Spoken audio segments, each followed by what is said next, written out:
evening, Paradiso. And welcome to a new deal for Europe, a collaboration of the Democracy in Europe movement and Paradiso.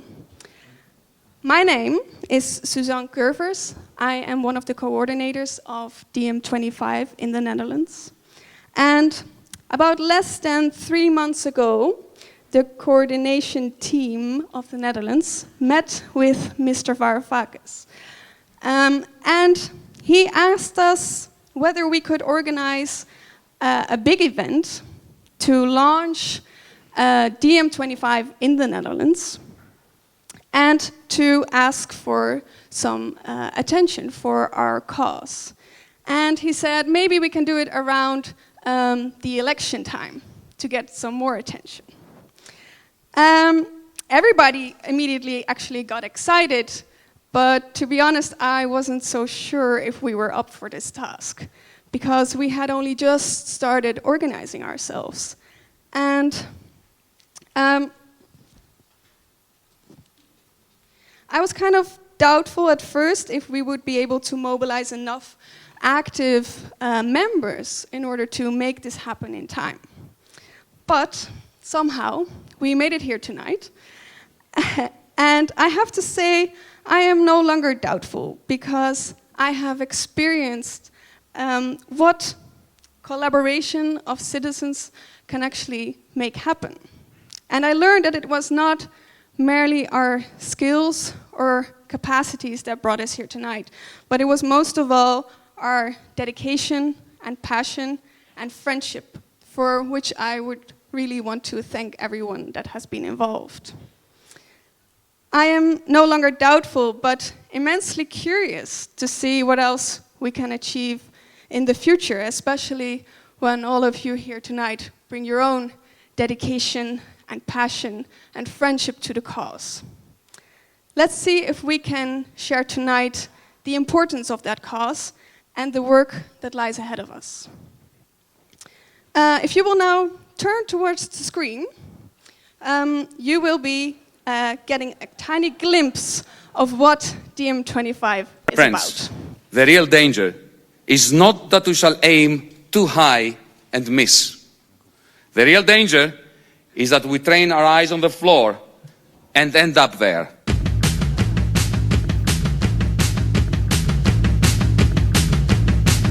We live in a democracy, but the democracy in which we live presupposes that this specific field of economic decisions and so on is exempted from democracy. The problem for Europe is its lack of integration, its lack of unity, its lack of coherence.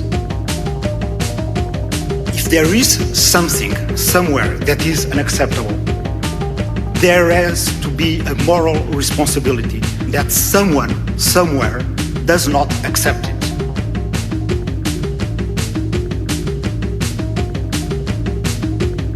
We have to remind people and ourselves of the importance of knowledge, because one of the basic tenets of populism is to undermine the importance of knowledge, to undermine the importance of truth and facts, because this is not only about economy, this is not only about statistics or facts, it is very much about identity politics, about emotions and perceptions.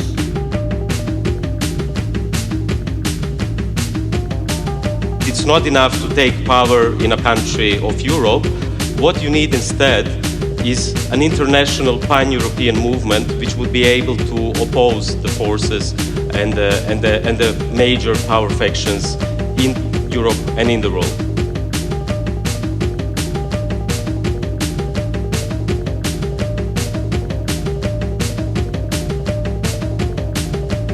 Let's shake Europe. Gently. Compassionately. But firmly.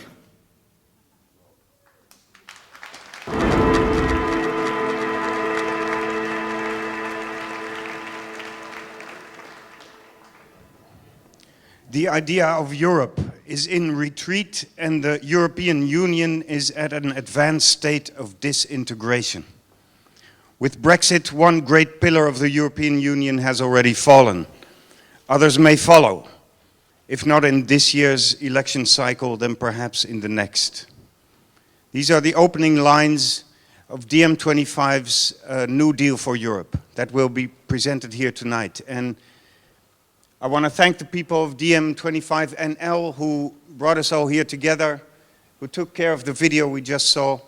And it's very good to see so many people who are hungry for a new, open, a fair and a just Europe. There's about 500 of us here in Paradiso and many more at home on the live stream. So maybe we'll say hello to those people watching us on the live stream. We have a full program ahead of us. We'll be here till about 10:30, I guess. First, we'll have representatives from 4 Dutch political parties on their European policy, possibly connecting that to the DiEM25 manifesto and the New Deal for Europe, because DiEM is also here to create these connections with the political parties that are campaigning right now very tough in the upcoming elections that will take place on March 15.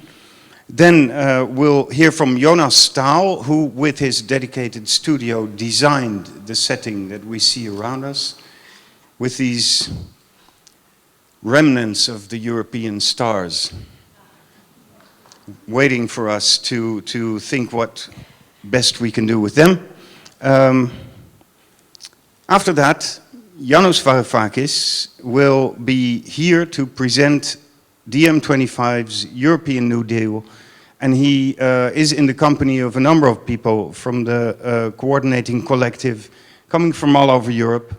So that is where we'll hear and see how we could reimagine Europe. He will receive comments from 3 Dutch social and political activists, and that is the moment that we'll open it up for discussion with the people from DiEM25, with Varoufakis, with the parliamentarians, with the activists, and of course with you. And in order for you to be able to get your questions through immediately, we have a hashtag, DiEM New Deal, no capital letters, DiEM New Deal.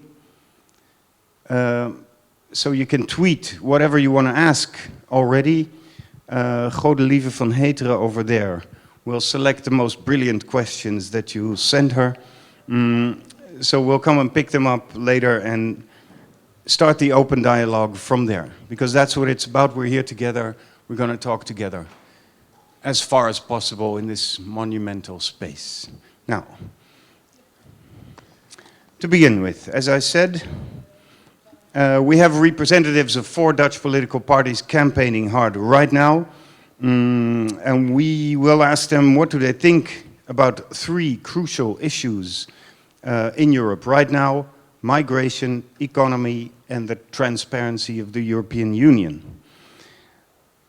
Also, I'm curious to see where do they share the proposals that DiEM25 is making. I'll introduce them one by one, and I'll ask them questions about these serious, big topics. We'll have about 45 minutes for that, so I don't expect let's say, a campaigning debate. I do want them to do them justice in order to be able to put across their standpoints. And every now and then I'll be looking at Yanis Varoufakis if he would like to comment or ask a clarifying question from the politicians present here. Let me begin with Kathalijne Buitenweg. She's number 2 on the list of candidates for parliament for GroenLinks, the Green Left Party here. She is a former member of the European Parliament. She calls for decent health care, battling discrimination in the labor market, investing in education, countering global poverty, and campaigning for the greening of our economy. GroenLinks, her party, aims to counter joblessness and poverty through green investments that create sustainable job opportunities and strengthen the European social model. Everyone in Europe, they say, should be able to rely on social care in times of need, good health care, decent working conditions, and pensions. Kathalijne Buitenweg.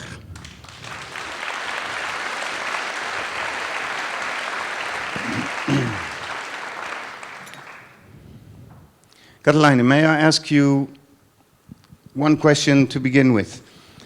How do you think we should tackle the inequality across Europe and within our countries? Oh, well, that's a real start. Well, hello, everybody, this evening. Yes, I mean, one thing, I mean, you said I was a member of the European Parliament. It's true, but it's 7 years ago. In the meantime, I've been also a member of the National Human Rights Institute. And why do I say that? It's because I see that in the European Union as it is today, and how it is organized very much around this internal market, that sometimes really social human rights are being violated. And I mean, we're very much used also in the Netherlands to talk about, when we talk about human rights, only to talk about political and civil human rights, but social human rights are very important as well. These are about housing, are about employment. And what I see in the European Union is that the focus has always been on, like, we're making the cake larger, but it doesn't mean that it will then be evenly divided. And so you must rebalance the European Union. It's okay to have an internal market, but you must also have much more workers' rights. It is okay to have a freedom of movement, but you also must deal together about tax evasion. And what you now see, it's very unbalanced. It's in that sense really a neoliberal project. I'm very pro-European, but I really think that Europe of today should be balanced. Thank you so much. I think this is very much in line with what DM is proposing. We'll get to that later. Could I ask our next representative on stage, and that is Renske Leijten. She's a member of parliament here since 2006 for the SP, the Socialist Party. She's number 2 on the list this year. She works ceaselessly for good and affordable healthcare for everyone. She works in the interest of those who work in the healthcare and for those who need healthcare. SP in general is campaigning for a new European treaty, strengthening the sovereignty of the member states, opposing deals that force these countries to liberalize and privatize public functions and to weaken social services. They oppose the political role of the European Commission, and they campaign against free trade arrangements that benefit mostly the multinationals. Renske Leijten.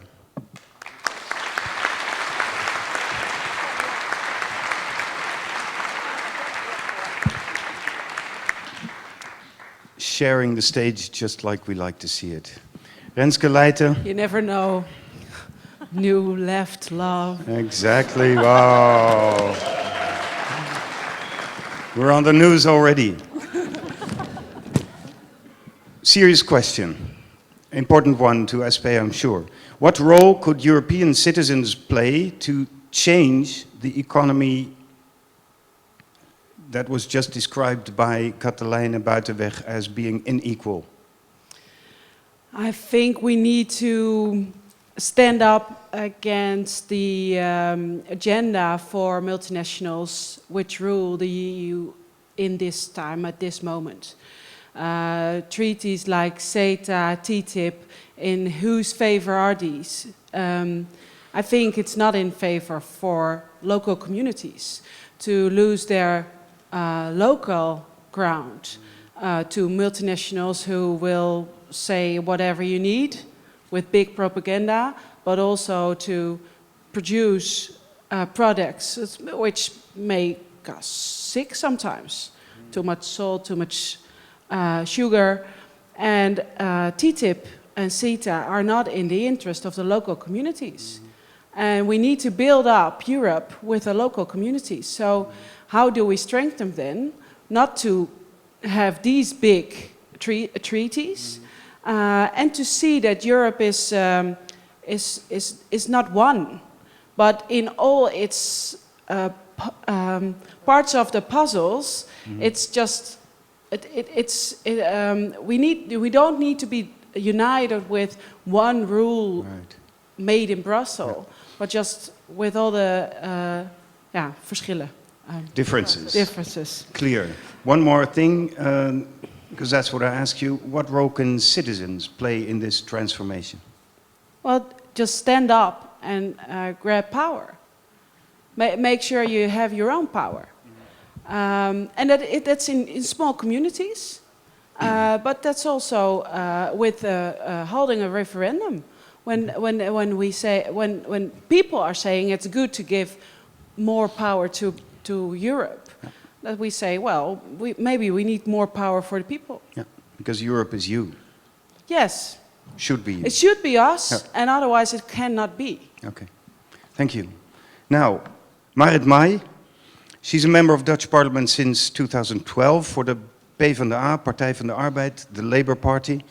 After having worked for many years as a diplomat in the domains of international politics, human rights, development cooperation and migration. These are also her main focus in Parliament. The PvdA campaigns for an equal access to jobs, against banks and bonuses. They say banks should work for their clients instead of their own profit. And in their opinion, the EU focuses on the market instead of the citizens. Europe should be more honest and more social. Marit Maij.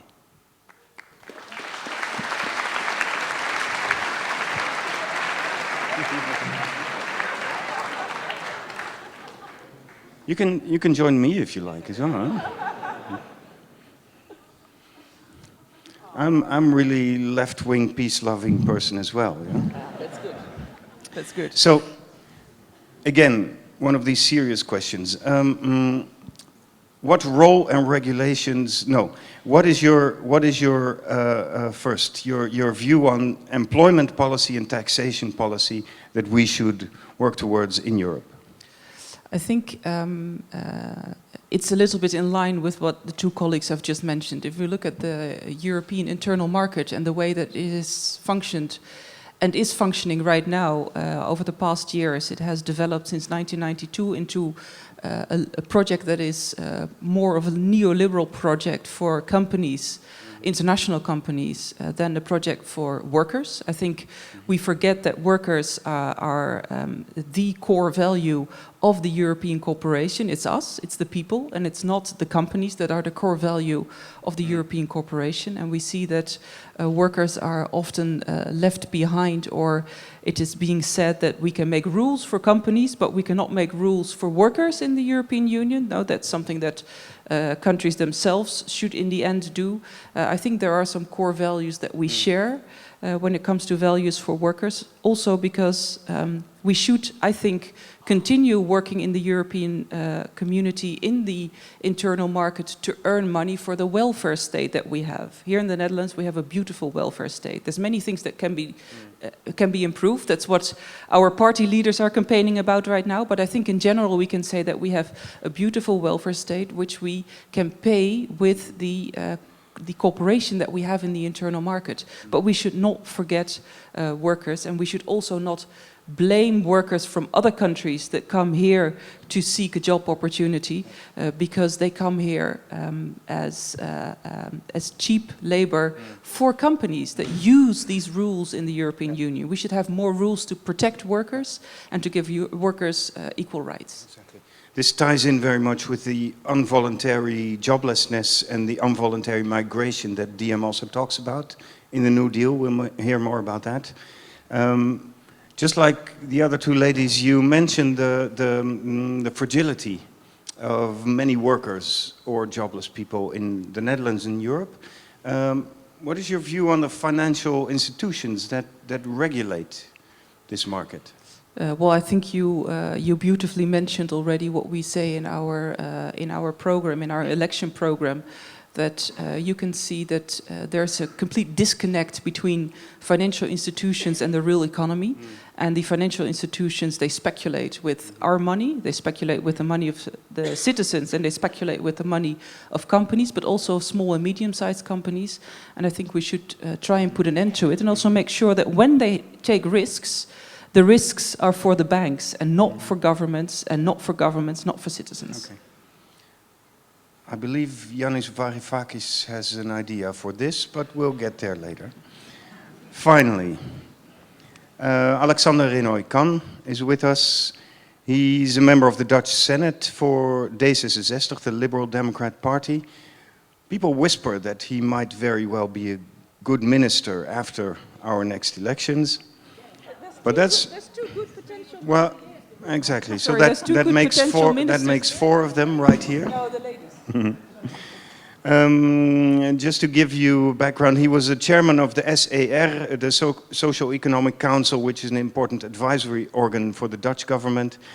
And he's a former member of the board of directors of the ING Bank.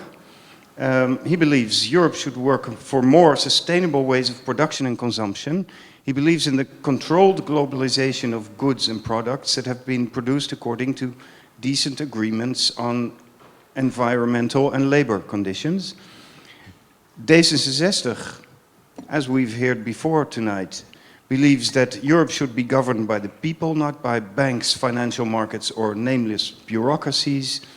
Trade and economical activity are good for Europe and the Netherlands, and TTIP will produce economic growth and job opportunities on the condition that environment, labor conditions, and personal data will be safeguarded. Alexander Rinnooij Kan.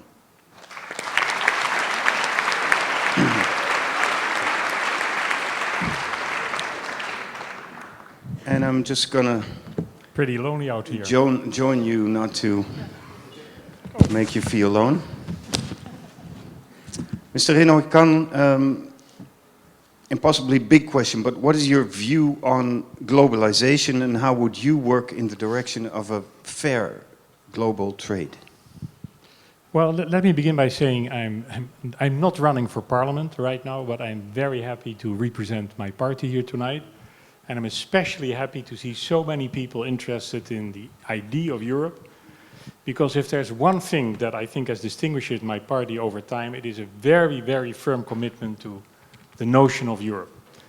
And I think it might make sense to begin the evening by reminding ourselves that whatever our doubts about Europe, whatever the critical questions that we have, and rightly have, whatever the trouble that this European project is in, I very strongly feel that when it comes to the big issues of our time, security, sustainability, immigration, there is no alternative to Europe. There is no way we can ever hope to tackle these issues successfully if Europe is not there as an instrument, as a stage on which we can organize that process. So what I really hope will unite us tonight, and I really hope that at the end of the evening, in spite of all the differences that will emerge, as I'm sure there will, and there should, this is something that should drive us forward. And I think many people here will probably share my sense of concern and my sense of worry about the way in which the European project has been presenting itself over the past months and years. Going forward, I think the idea of this movement that is now starting, whatever the details, to emphasize the importance of Europe is enormously important. Now let me turn to globalization as an example. That was your question after all. I think it's a very good example to illustrate the challenge that Europe faces. Globalization in its most primitive form is simply to remove economic barriers, to enable trade, to make it possible for countries to trade more easily and with less bureaucracy. There's nothing wrong with that idea at all, but you need to organize it carefully. And there are two side effects that we need to worry about here.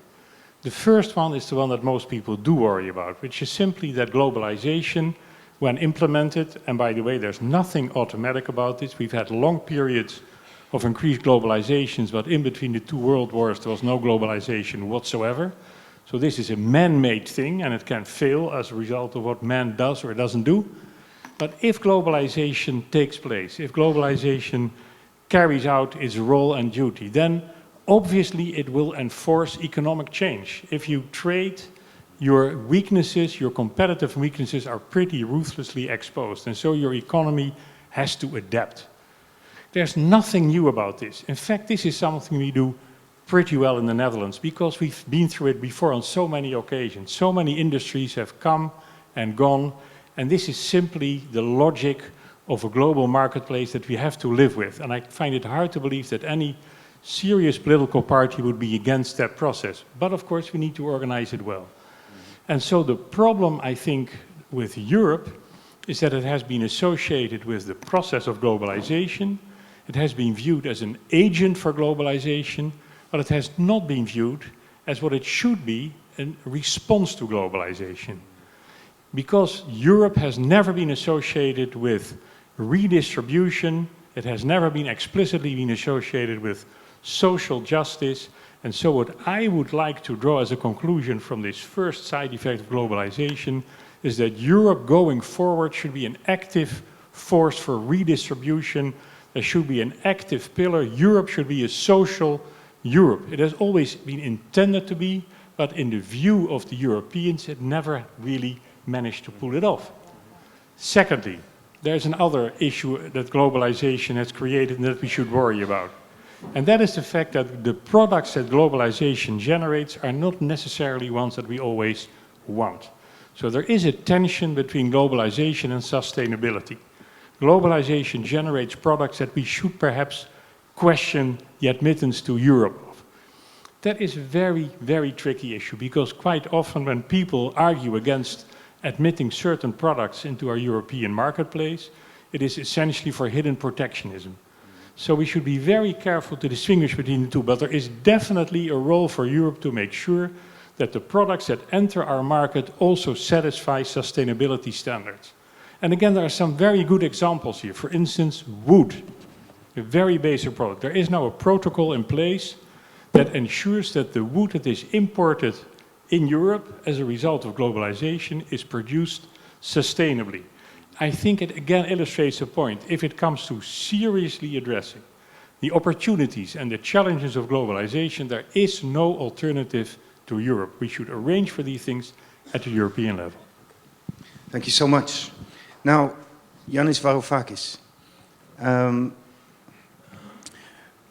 We also partly organized this to find some common ground, yeah, between what's going on in Dutch politics right now and between the DiEM25 movement.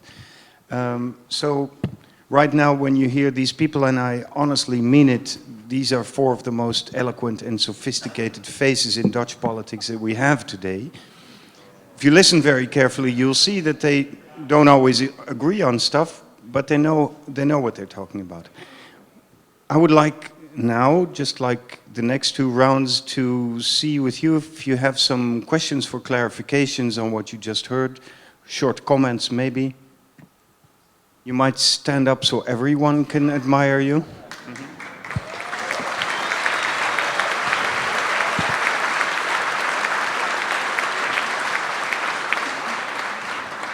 Well, good evening, everyone. It's wonderful to be in this wonderful democratic space. Thank you, Jonas. There's so much to talk about. The most important task that we all have is how to synthesize these views that I don't think anyone disagrees with anything that has been said. But it's a question of synthesizing them in a manner that overcomes what's happening out there. And what's happening out there is an insurgency against the very idea of a pan-European set of solutions for what are pan-European problems. And that is connected to my question. If I had arrived here by a time machine that brought me to this wonderful space from, let's say, 1993, from 1993 to 2017, I would not have noticed from the narrative, from the discussion, that something fundamentally has changed in the European Union. We no longer have the Jacques Delors kind of European Commission. We no longer have the optimism that the European Union was getting closer together. We have a European Commission which is constantly and on a daily basis being humiliated by shadowy institutions that are acquiring power disproportional to their legitimacy, like the Eurogroup, which has completely usurped the Commission. So my question, and then I will give you my own spiel, my question is, how does this disintegration of legitimacy and the replacement of what were becoming more legitimate EU institutions by illegitimate shadowy sources of power, of illegitimate power, how does this affect your perspective on what needs to be done in this Europe of ours? On first impression, who of these four people should be the first to answer? I think let's take it in turn from using exactly the same order in which they spoke. Let's do that. Kathalijne Buitenweg. Well, thank you. Well, first of all, in 1993, the position of the Greens was fundamentally different. That's also a real radical change. The Greens were traditionally against the European Union because we thought it was a really, well, nothing changed, a liberal project. We thought it's a very capitalist project, very much only market-driven, and we as Greens were against it. What happened is that at some point it was established. So we voted against the Treaty of Maastricht also. But then at some point the treaty was there, the euro was there, and we thought, okay, what is now necessary is that we as Greens are going to unite in order to make sure there's some balance also in the European Union, and so to fight for more Europe, but then to make sure that also the environment is taken seriously, that social issues are taken seriously. So that's for me, if you would have come from 1993, you would have seen me arguing against a stronger Europe. Just to be sure, this is going to be the evening of the huge questions and the brief answers. Sorry. The brief answers. I think it is important that also in the Eurogroup it is much more public what the decisions are being taken there. And a lot of the directions taken there are only taken within the Eurogroup, are also not discussed in the European Parliament. We discussed briefly about the European Parliament. Yes, here it has very little power. I think these are really decisions which should be much more publicly discussed because they are very controversial issues which very much have an impact in national economies also. So that's my first brief answer before also the rest can take a turn. And we'll get to the transparency and the legitimacy of the European bodies in a minute. Renske Leijten. I think several things need to be done. European Union must lose its corporate character. Mm-hmm. So it needs to be transparent which decisions are taken, but something as a Grow and a Stability Pact needs to end or to turn, and in that. In that line, we need to discuss the future of the euro on a normal way. And when we have a discussion in our country about the future of the euro, the future of the European Union, it's always being put as there is no alternative. And that's wrong. That's wrong. There is an alternative. We better think about these alternatives. We're going to work on the alternative tonight. We balance them. If you say, whether it's the discussion about the Nexit, I'm not pro-Nexit, not at all. But it's got to be, jobs and loss of economy and growth and all these things. You scare people. And we need to have a fair discussion. Okay. What's your pros, what's your contras, and which line do we take? And I really find it disturbing, especially from the party of the D66, that every time when you're critical, and in this criticism, we're not against the EU. We say we need another EU, but if you oppose against corporate character, the internal market, the job opportunities of people from Bulgaria, are these really opportunities? Okay. Is that true? Or is it just cheap labor for the huge companies which divide people in the Netherlands and divide people with people out of these countries? Okay. If you talk about that, you put away like, you hate foreign people or whatever. And I just hate it. We don't need to discuss about the European Union in that way. Nice. Thank you very much.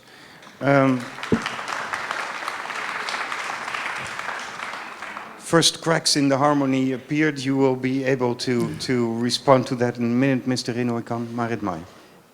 To be honest, I think many things have changed since 1993. First of all, I was a student in 1993 here in the university, and there we saw that there was a debate about the end of history, about the way in which economics and social policies would be good for all of us.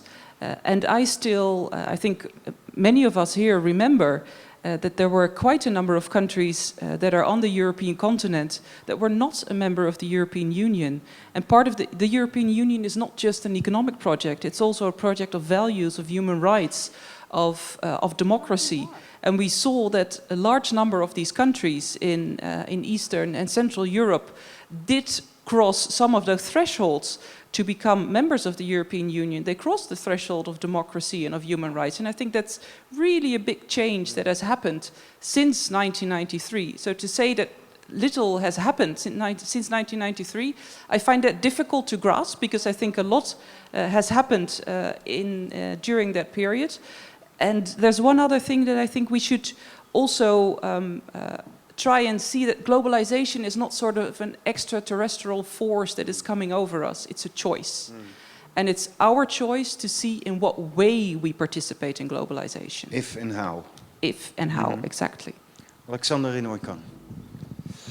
It was suggested just now that I would view, and my party would view, Europe as a cheap labor opportunity for multinationals. I said no such thing, and I don't want any such thing.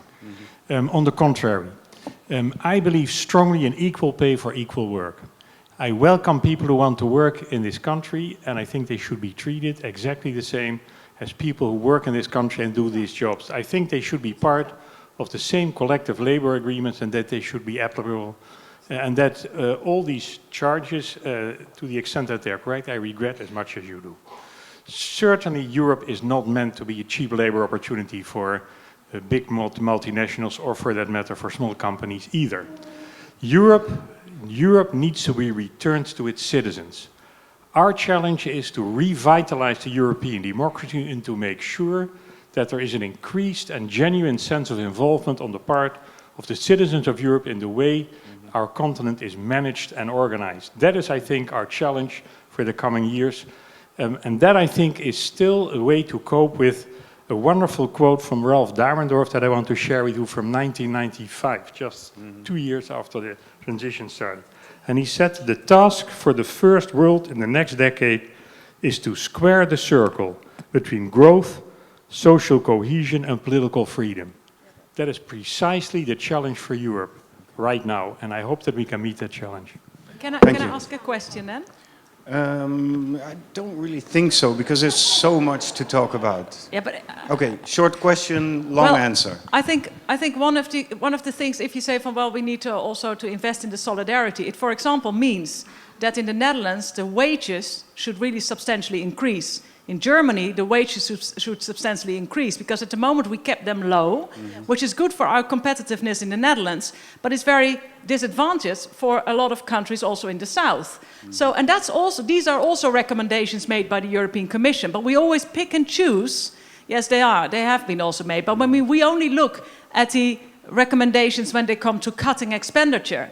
But at these things like that, investment should be made, that the wages here should be risen, so that also that other countries can really make sure that they can also grow make their economies growth. We seem to put our fingers in our ears for that. So I mean, these are also, if we're talking about solidarity, these are necessary. Eurobonds, these are issues that are necessary. So I hope we can also shake hands on that then. Okay, let's agree that you'll shake hands on that after. I'm very happy to shake hands I really with all of you, but these wages in the Netherlands are not set by the European Commission, and I hope they never will. Okay. Yeah, but we should raise them. Okay. Netherlands should raise them. If you look at the northern of our country... Shall we continue? Shall we continue? Yeah. Because we have so much to talk about. When we're talking about work, labor and wages, somehow we're also talking about migration. And migration is a huge and a crucial issue in all of these talks. So I want to start with you to give you maybe the most painful questions that we have to ask ourselves today. How to stop the death at sea? Marit Maij. Whoa. Yeah, I think it's an extremely painful question, but I think we also have to realize that there's not only death at sea, there's also death in the Sahara, which is the sea of sand before people try to cross the Mediterranean. Let me tell you that approximately 20 years ago, right after I finished my studies, when I started working in the Ministry of Foreign Affairs, I worked on human rights, and I worked in countries like Southern Sudan. I worked on humanitarian assistance in countries like Southern Sudan and Somalia. And there, one of the most troubling experiences I've ever had was to, for the first time in my life, see a refugee camp and see how families, children, are actually starving in those camps. And there, as European countries, we had the possibility to give humanitarian assistance for people to feed themselves, to feed their children, to have sort of a subsistence, not a perspective, but sort of a subsistence. And it was always frustrating to see that there was no political will in these countries to come to a solution for these refugee crises. And 20 years later, the situation in southern Sudan, unfortunately, is still the same. There's still no political solution. But at the same time, 20 years later, we see similar refugee camps on European soil. And I think it hurts, it really hurts, that in a continent like Europe, in a continent like Europe, where we have enough money, we completely lack political will between our countries, between our parties, but specifically between our countries in the European Union to come to a solution, to make sure that people have a proper humanitarian and I think also decent reception on the European continent, but also to make sure that we cooperate when it comes to helping people in the countries around the crisis where they are. And I think the only way to at least make small steps towards stopping this crisis, for example, is to start investing again in development cooperation, much more than we did. So there's several parties here that do, and I think we should also do that within our European Union. There's the several things that you have to do, development cooperation, but also try and find political solutions for what's happening here on our continent. Thank you very much. So to counter this migration of people, the EU has set in place the deal with Turkey and the deal with Libya. Renske Leijten. So far, I don't believe less people are dying at sea. What is your opinion on these deals?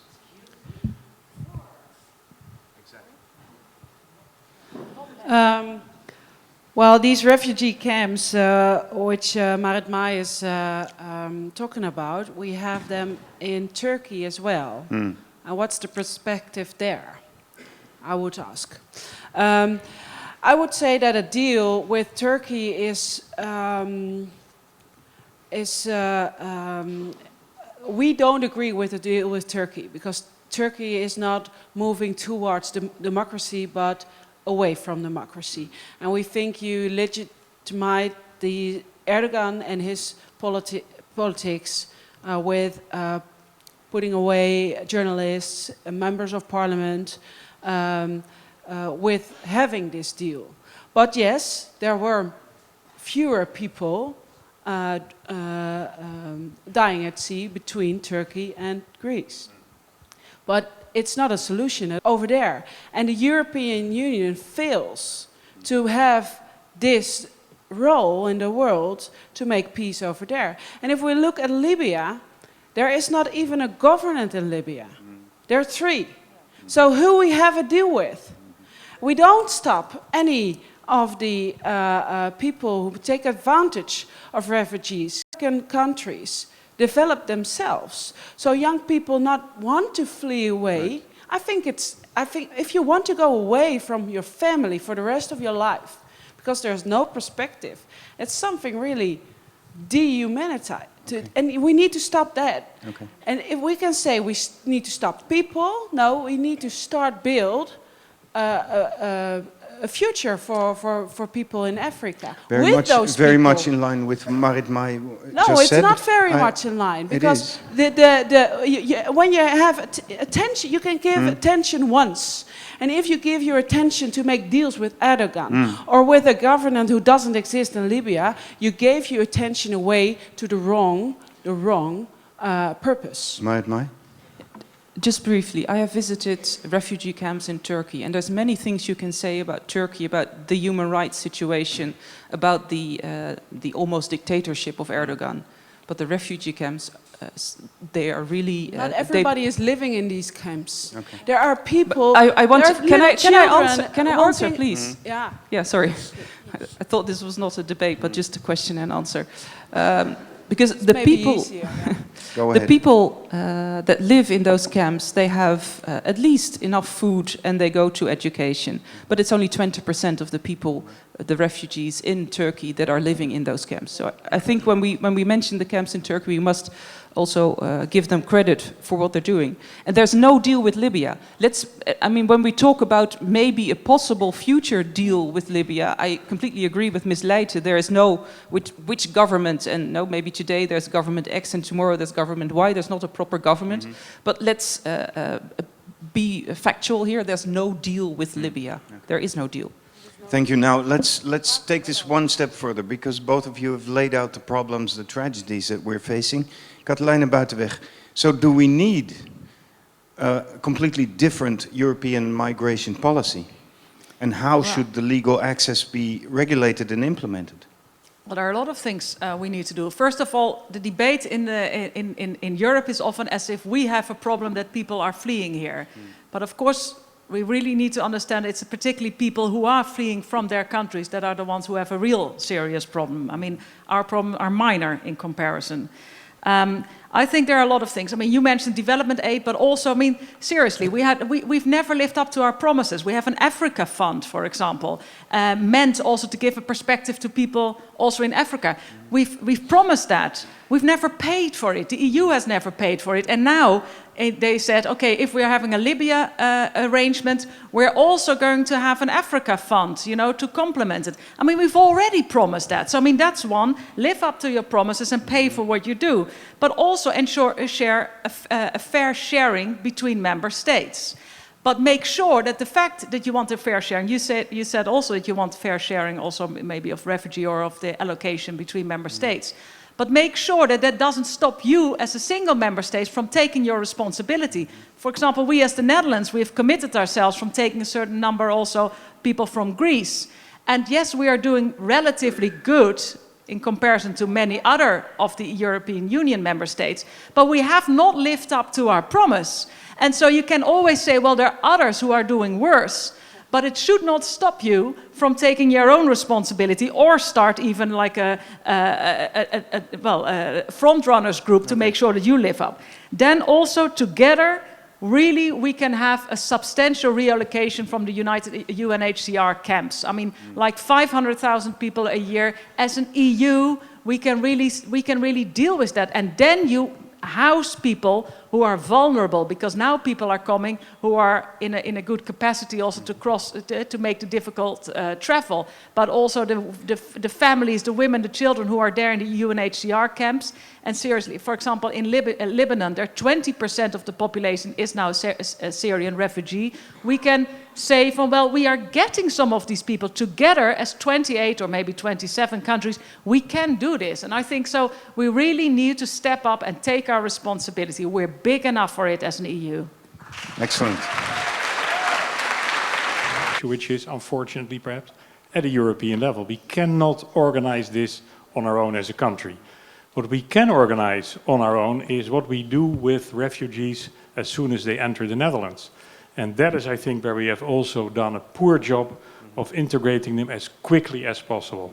So I would very much like to argue in favor of very, very rapid integration, in that we start learning them the language the minute they arrive in the country. We put our children in school the minute they get here.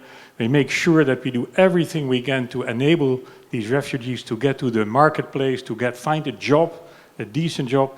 That is how integration should work. I'm sure we can do a much better job here. I think this is really something that is our responsibility as a nation to do much better than we did it so far. And that, I think, is where we can make genuine progress on our own in the coming years. Okay. Thank you very much. Now,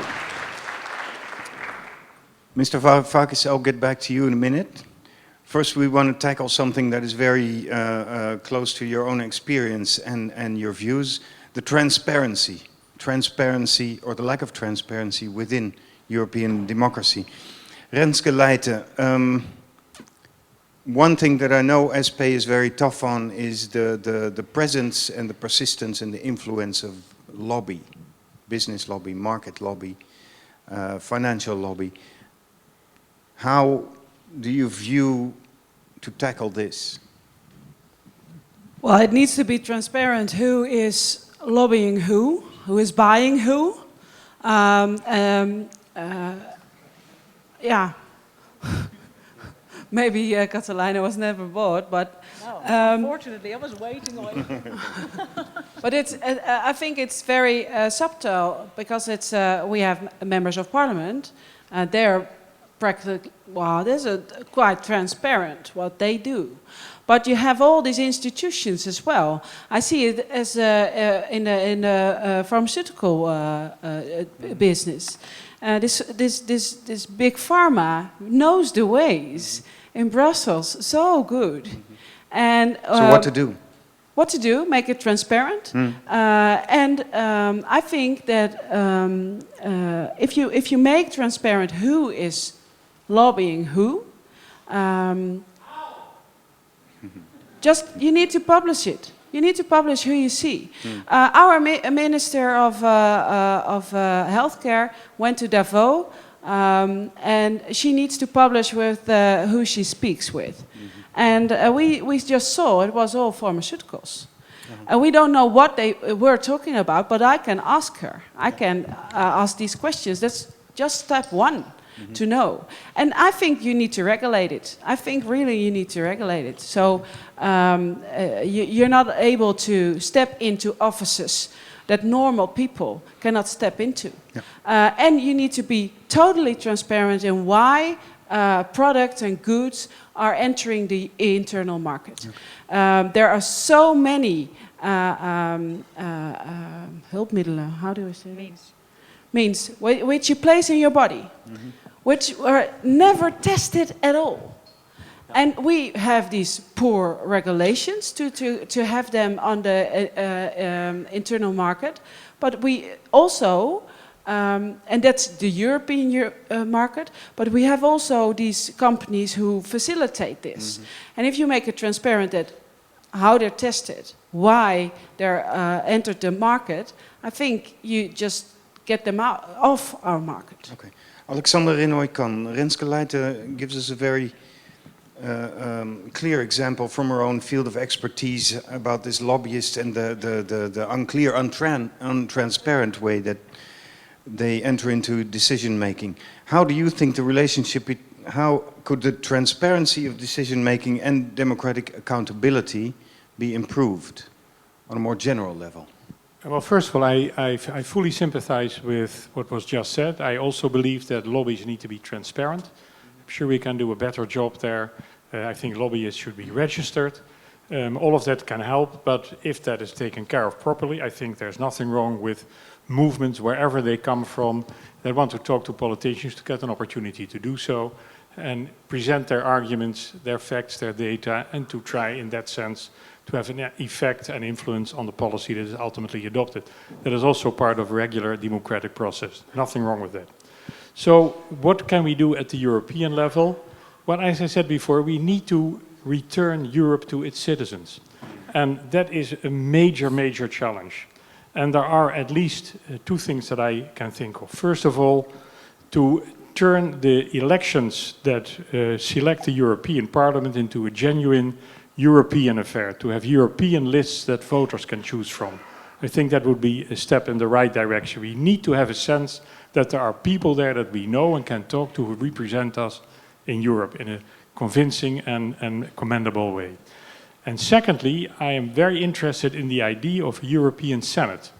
The idea being that we have a Senate that is composed of representative delegations from national parliaments who have as a secondary role to represent our interests in Brussels. And I think that could also help to create a stronger link between the electorate in the Netherlands and other countries and people who sit out there and argue on our behalf in the great European issues of today. So these are, I think, very practical notions that can really help to turn the European democracy from a largely symbolical issue into a practical reality. Right. Marit Maij.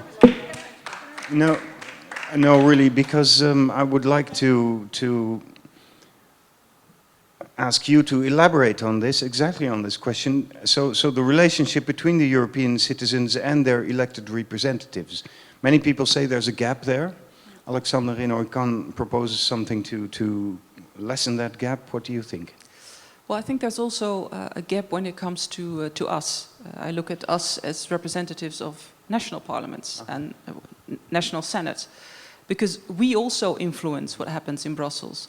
Actually, I think the only institution that really decides in Brussels is the Council. It's our ministers, it's our prime ministers. When they go to Brussels, nothing happens without their consent. And the misunderstanding that we have is because when they come back in our national field here in the Netherlands, they say when things go well, it's what I did, and when things go wrong, it's the guys in Brussels that have forced me to do something. And this is, I think, really feeding also the uncomfortable feeling that many people have with the decision-making process in Europe. What is important is that we, as national parliaments, control our ministers, scrutinize our ministers when they go to Brussels, but also have more information. One of the things that we are lacking in our national parliament is transparency on the real input and on the real debates that take place in the councils. And together with some colleagues, I have made a law to initiate a legislation that will force our government to send us these documents, to make sure that we know what decisions take place in Brussels, what our government has said, and also what is the opinion of other governments, so that maybe sometimes we can understand the compromise. No, the compromise is not always bad, but we must understand the decision-making that takes place, and I'm really convinced that nothing happens without the consent of our governments, and we are the ones to scrutinize our governments. We should also do our jobs much better for citizens. Thank you. Now, I was just standing here for a while to see what perspective you have on Marit Maij. But Kathalijne Buitenweg, to finish this round about transparency with you. So is there something to say for a trans-European political party system? This would be a radical step. Is it something that pops into your mind sometimes? But I would like to respond really to something else, because I was quite shocked by a comment. The comment was made, namely that that only the Council of Ministers was the only institution that actually takes decisions in the European Union. Well, hell, then I should have gone home for these 10 years. I mean, the European Parliament is a serious co-legislator. Please. And that is... Now, okay, I said nothing happens without the consent of the Council of Ministers, and that's where our role comes in. I didn't say that the European Parliament doesn't play a role. Okay, nothing happens without the consent of the European Parliament either, because they are both co-legislators. And what I find important is that, I mean, of course we can focus on the role of the European Parliament, and I'm the first to agree that there's really a lot that can be improved there. But we have a kind of a Senate. I mean, I'm not against your proposal, but we have a kind of a Senate. If you look at the European legislation, more in terms of how the Americans work, you have a House of Representatives, being then more or less the European Parliament, and you have the Senate, being the ministers of the member states. And they are functioning as if they are governments. But when they are in Brussels, they are a legislative branch, which means they should meet in full openness. Because have you ever heard of really a legislative branch which is really meeting behind closed doors? Would be very handy, but that's not what you want. So I think the real gain is to be taken from the Council of Ministers, which when they are in Brussels should behave really normally as a legislative branch. And then when they come home to here, it's not only that, of course, they take the credits for the things that are well and they did not take the credits for things that go wrong, but we should recognize they have two heads. They're not only there to represent us as a nation. When our minister is in Brussels, he is part of the Council of Ministers. He is co-responsible for the whole European Union, that it goes well there. So we should not only hold him accountable like, hey, did you do something well for the Netherlands? We should try to understand, like, did you do something which is beneficial for all the member states in the European Union? So I really think that the big gain is from treating the Council of Ministers also as a legislative branch and holding them accountable as the Senate, like in the situation of the American Senate. Right. Thank you so much. Yanis Varoufakis would like to I just want to say that this was music to my ears, this discussion about transparency. You only have to be in the Council of Ministers for 10 minutes to realize the complete lack of an opportunity for democracy, given the lack of transparency. Let me give you a couple of examples. And by the way, let me say that DiEM25, the first thing we did as DiEM25 was to start a campaign on transparency.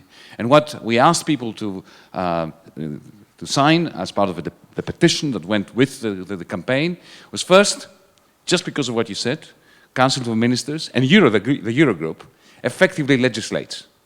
Formally, informally, doesn't matter, they legislate. They should be live streamed. It is really very simple. Just like national parliaments, they should be open to the public gaze. Secondly, the European Central Bank Governing Council. They should follow the same guidelines of transparency as the Federal Reserve in the United States. You can't expect live streaming because of market sensitivity. But we want to have the minutes of the meeting 6 months after they happen, and we want to have complete transcript 2 years afterwards, so that we can call to account those central bankers that are representing, even though they are unelected, the interests of our nations and of our Europe inside the European Central Bank's Governing Council. Thirdly, a complete register of lobbyists, and so on. And now we have a new campaign, a new transparency campaign. I would like to invite all of you to visit diem25.org and sign that transparency campaign. It concerns the ECB. And let me just very briefly tell you why I think it's very important to all of us, independently of our political position, independently of whether you agree with me, disagree with me, and so on and so forth. In late June of 2015, the European Central Bank took a momentous decision to close down the Greek banks. I'm not going to get into a conversation as to whether it should, it shouldn't. Clearly, the President of the European Central Bank was arguing that this was not only legal, but it was also his duty to do. I won't get into the discussion. What I'm going to say is that, well, because we run such a non-transparent, opaque operation at the European Central Bank, I had to be informed by an insider that the President of the European Central Bank was not certain that what he was doing was legal, to the extent that he commissioned a legal opinion from an independent law firm. You know, the European Central Bank has very able lawyers. It has a very good legal department. But Mario Draghi was so insecure about what he was doing, he used your money and our money to go to a private law firm to commission a legal opinion. What we did with Fabio De Masi, who is a member of the European Parliament, we asked to see that legal opinion after the event. Mr. Draghi wrote back to us saying that for purposes of confidentiality, he cannot expose the law firm in question to public scrutiny, which is of course a joke, because if he doesn't want, we don't even need to know who they are. We just want to read the legal opinion. And now we are starting a campaign, and I'd like you to sign the petition, because we are asking for a very simple thing. The right to read the legal opinion that was commissioned on behalf of Europeans to find out whether Mr. Draghi believes, and the legal opinion that he commissioned supports that belief, that what he did was legal. Think about it. We've created a central bank that has the right to close all Dutch banks tomorrow morning. This is an exorbitant power that we have vested into the European Central Bank. We European citizens should have the right and the opportunity to read the documents that support or not support these actions. Thank you.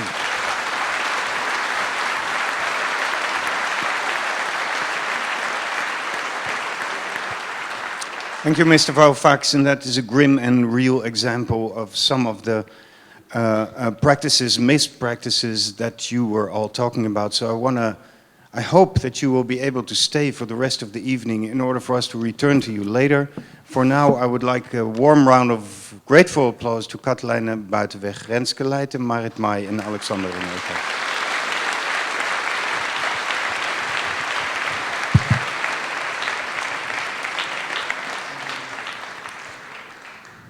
Great, thank you. Now, one little practical thing. You've noticed maybe that in the meantime I've been drinking all the water here. For you, poor people, the bar will be closed until the end of the program. So that's just a practical problem we'll have to deal with. You also might have noticed the setting that we're in tonight. With the stars I mentioned, this was designed by Studio Jonas Staal and his people. He did so on behalf of the New Unions campaign, which supports emancipatory movements across Europe. Jonas Staal is here, and he would like to speak briefly but sharply to you about the vital connection between artists and movements like DiEM25. Jonas Staal.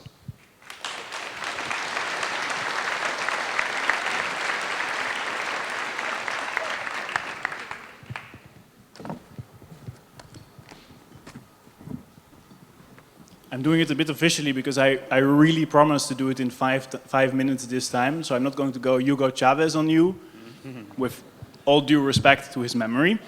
Thank you for allowing me to share a couple of words about the relationship between art and DiEM25. It has been an enormous pleasure to work in the past period of time with Srečko Horvat, with Lorenzo Marsili, with Yanis Varoufakis, with Menno Grootveld from the DiEM Netherlands department, on constructing this space, this assembly, this design.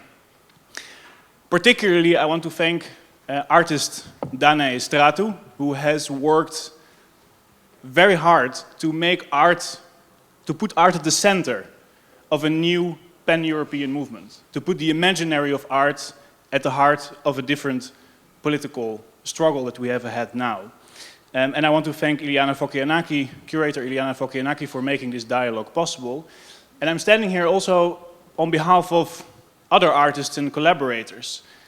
Architect Paul Kuipers, designer Remco van Bladel, my team Younes Bouadi, Evelien Scheltinga, René Indermauer, Maria Hlavajova is here, director of Contemporary Art Center BAK, Basis voor Actuele Kunst in Utrecht, who made this design possible. So all together we have created this assembly, from people from the field of politics and activism to the domain of art.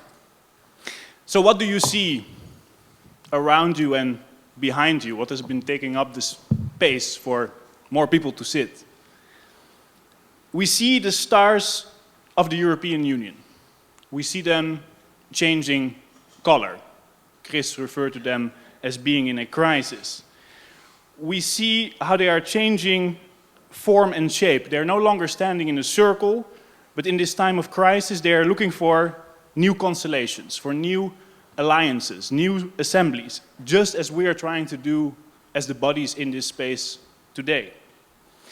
And there are the red wedges of the DiEM25 symbol that were designed by composer Brian Eno. They are surrounding these stars. They are reconstructing them, challenging them, changing their form and their shape. These stars, for us, they stand for a new union in the making, a new union to come. It is the union that we discuss here based on DiEM25's proposition of a European New Deal. And as an artist, I find it very important to be present in this event, because to us, the crises of Europe are continuously presented as political crisis, as economic crisis, as humanitarian and ecological crisis, and obviously they are. But they are also a fundamental crisis of our imagination, which I believe touches strongly on the work of artists.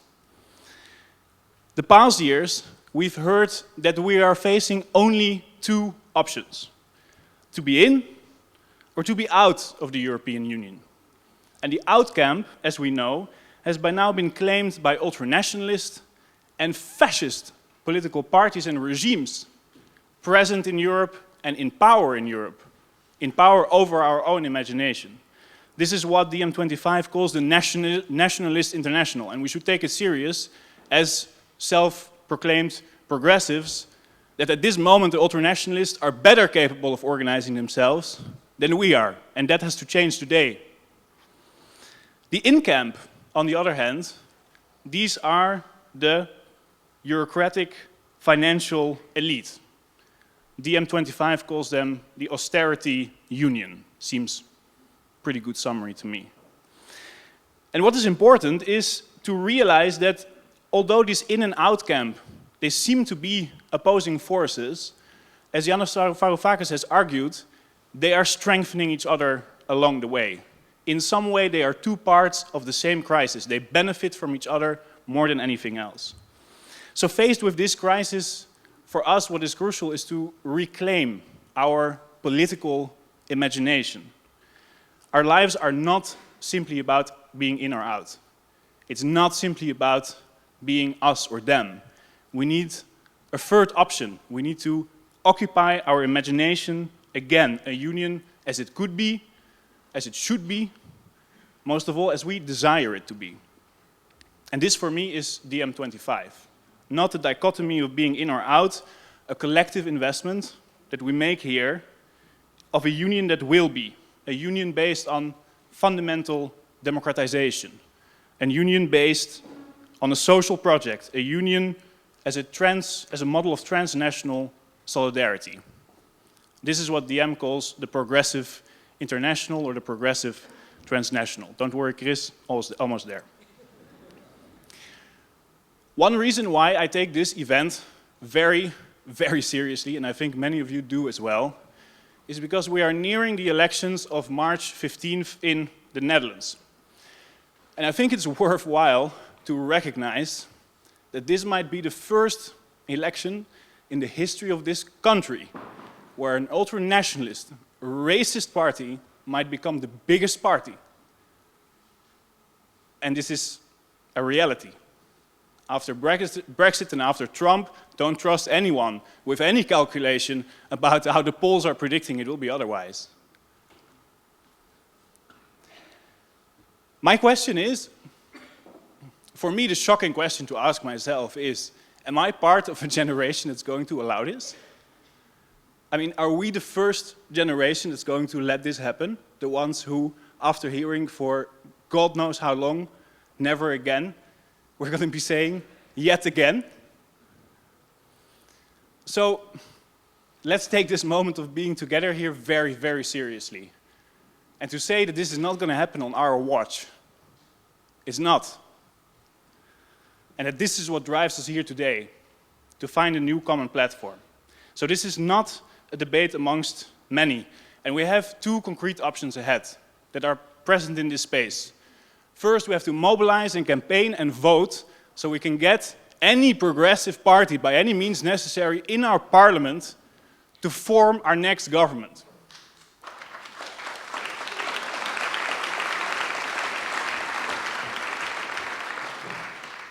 And the second is that we at the same time realize that even though this campaign, this election is going to take a lot of our energy to make sure that the ultranationalists are not getting into power and will not be the biggest party for the first time in our history, the second thing is that we have to recognize that national elections are not enough. The crises that we're facing are systemic and they are global, they are transnational. And for this reason, we today can become members of DiEM, we can campaign for DiEM, we can mobilize for DiEM25 as a first pan-European movement that builds the alliance we need to say this is not just a union. From today on, this is our union. And we as artists will stand all along the way. Thank you.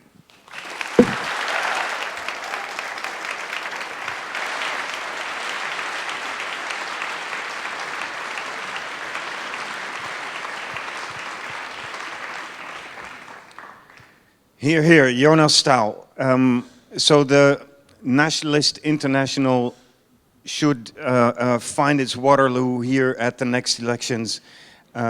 And DiEM25 is one example of how we could rethink Europe. That's what we're going to talk about. In the meantime, I was just checking. Many people are tweeting questions to Godelieve over there. So just to remind you, the hashtag is DiEM New Deal. Small letters, no capital letters. DiEM New Deal.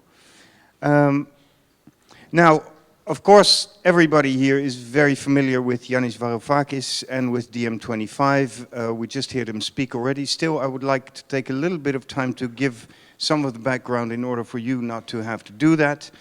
DiEM25, Democracy in Europe Movement 2025, was launched exactly a year ago in Berlin. It's a pan-European cross-border movement of Democrats. Its motto, democratize Europe. The EU will either be democratized or it will disintegrate. Over the past year, a lot has happened. Organization was set up, a coordinating collective with rotating members. I'm very happy to say that 5 of them are here, I believe. Lorenzo Marsili, Srečko Horvat, Agnieszka Wisniewska, and Judith Maya are here sitting right next to each other. Yeah, and they deserve some applause for their hard work as well.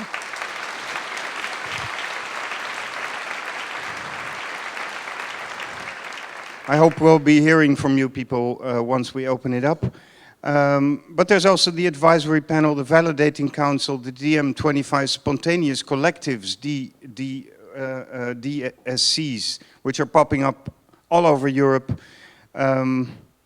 More than 100 local volunteer groups, more than 40,000 members in 56 countries. DiEM has organized, co-hosted meetings in Rome, Zagreb, London, Vienna, Barcelona, Sardinia, Egina, Paris, Prague. I believe Mr. Varoufakis was in Belfast last night and now here today in Paradiso, Amsterdam. The movement's been endorsed or even joined by political figures too, such as UK Shadow Chancellor John McDonnell, the Mayor of Naples, Luigi De Magistris, Italian left leader Nicola Fratoianni, and the French presidential candidate Benoît Hamon. All of these people understanding that there's something going on here, that there's an alternative in the making here. One important new step in that alternative is the New Deal for Europe. It's a blueprint, it's a discussion thing, it's not final, but that is exactly why Yanis Varoufakis is here to present the ideas to us. The floor is yours.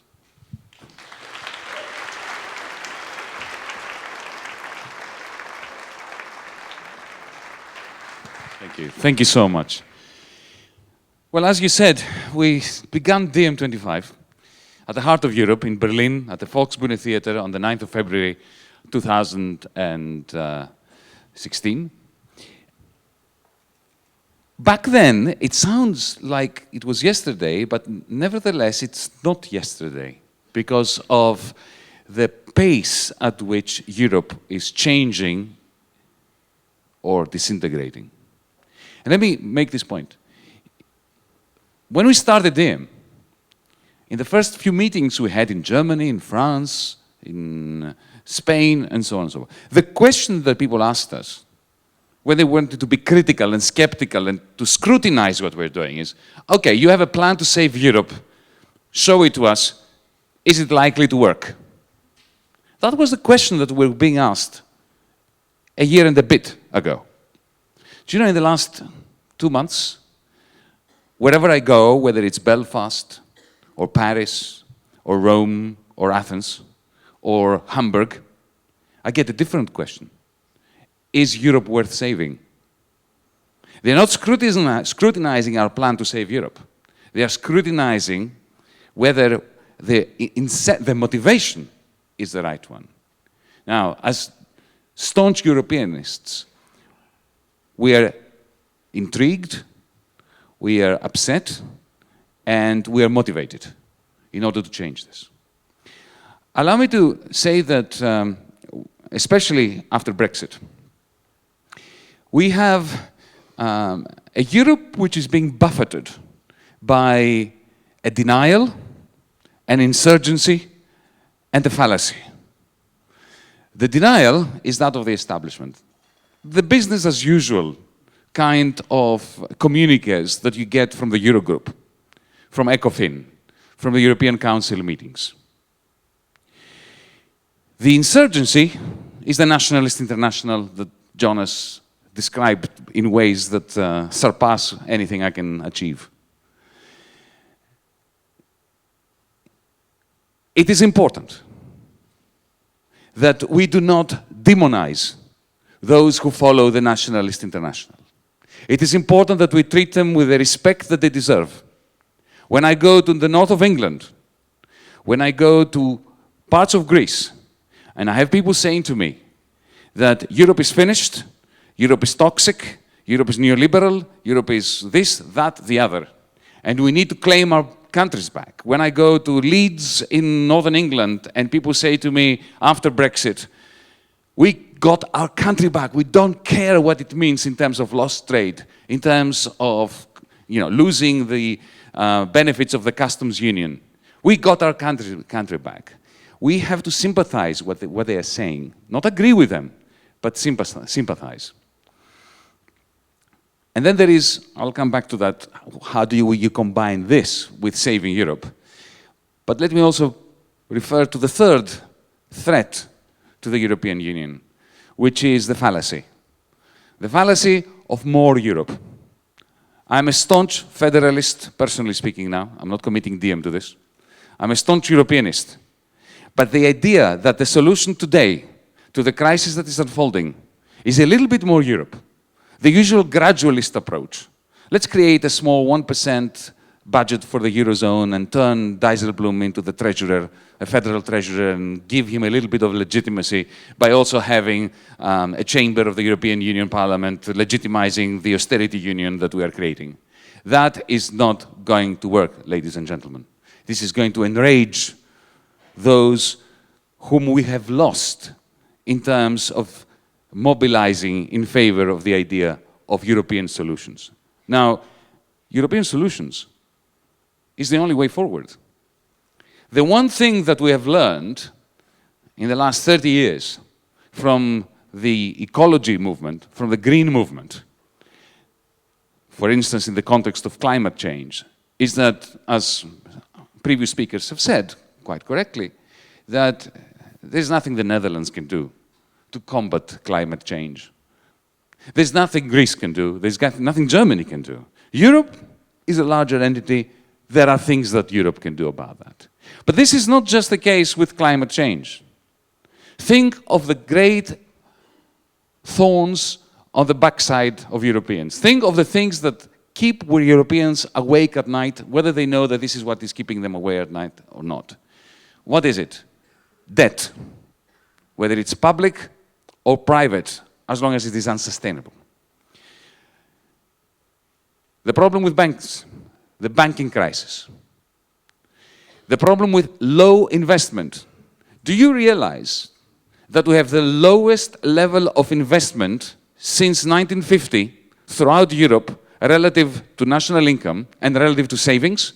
The savings investment gap in Europe is the largest it has been since the creation of the European Union. This is a major failure. We have idle wealth, idle savings, sitting there doing nothing except bidding up asset prices and creating problems, but no solutions.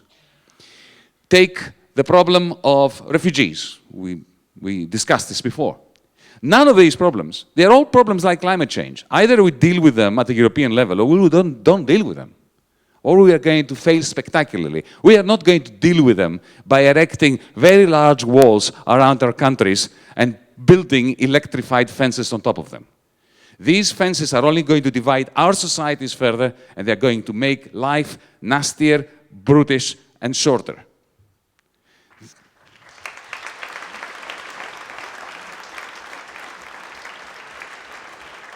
So the question is, how do we appeal to our fellow citizens out there who've given up on the idea of Europe and who are lured by the simple and false promises of the nationalist international? Well, we're not going to do this by offering them more of the same.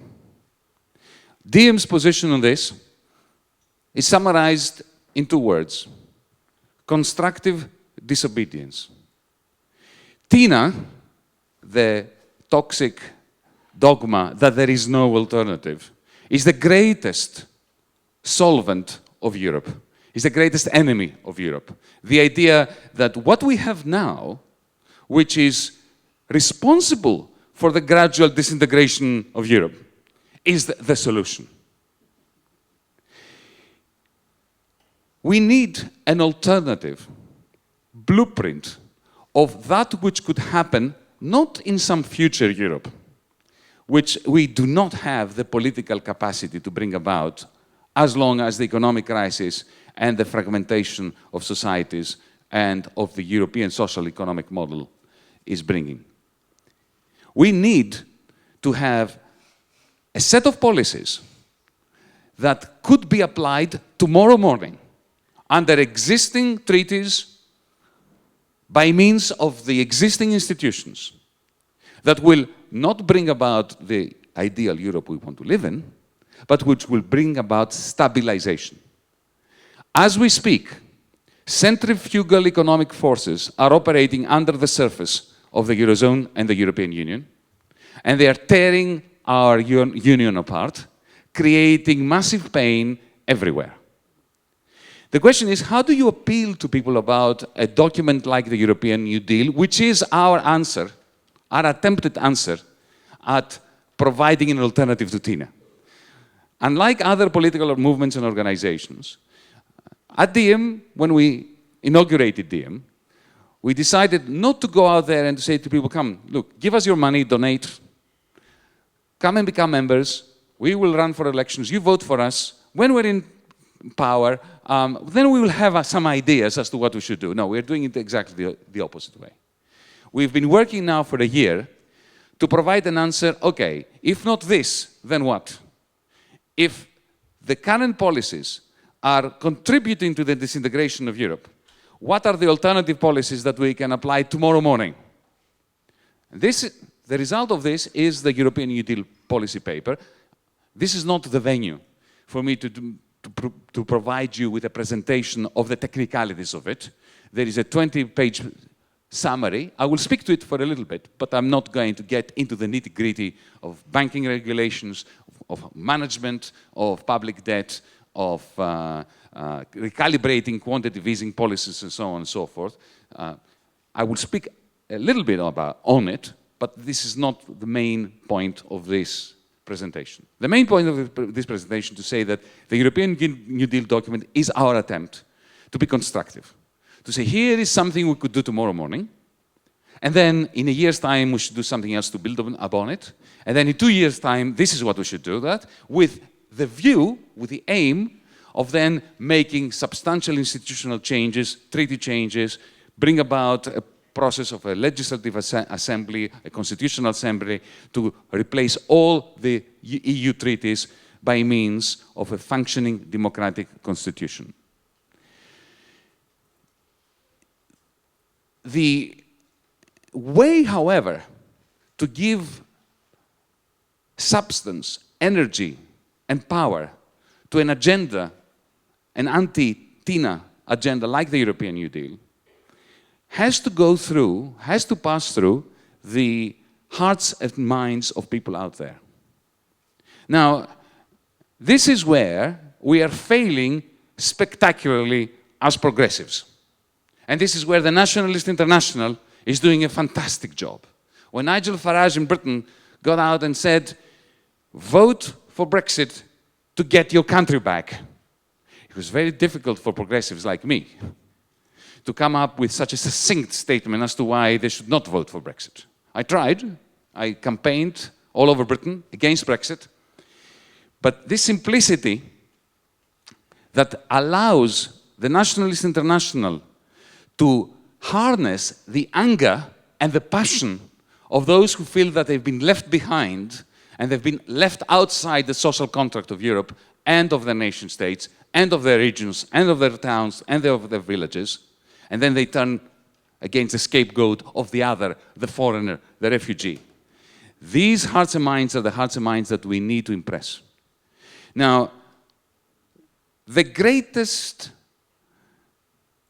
cost of the euro crisis is that it has turned proud nations and proud people against one another.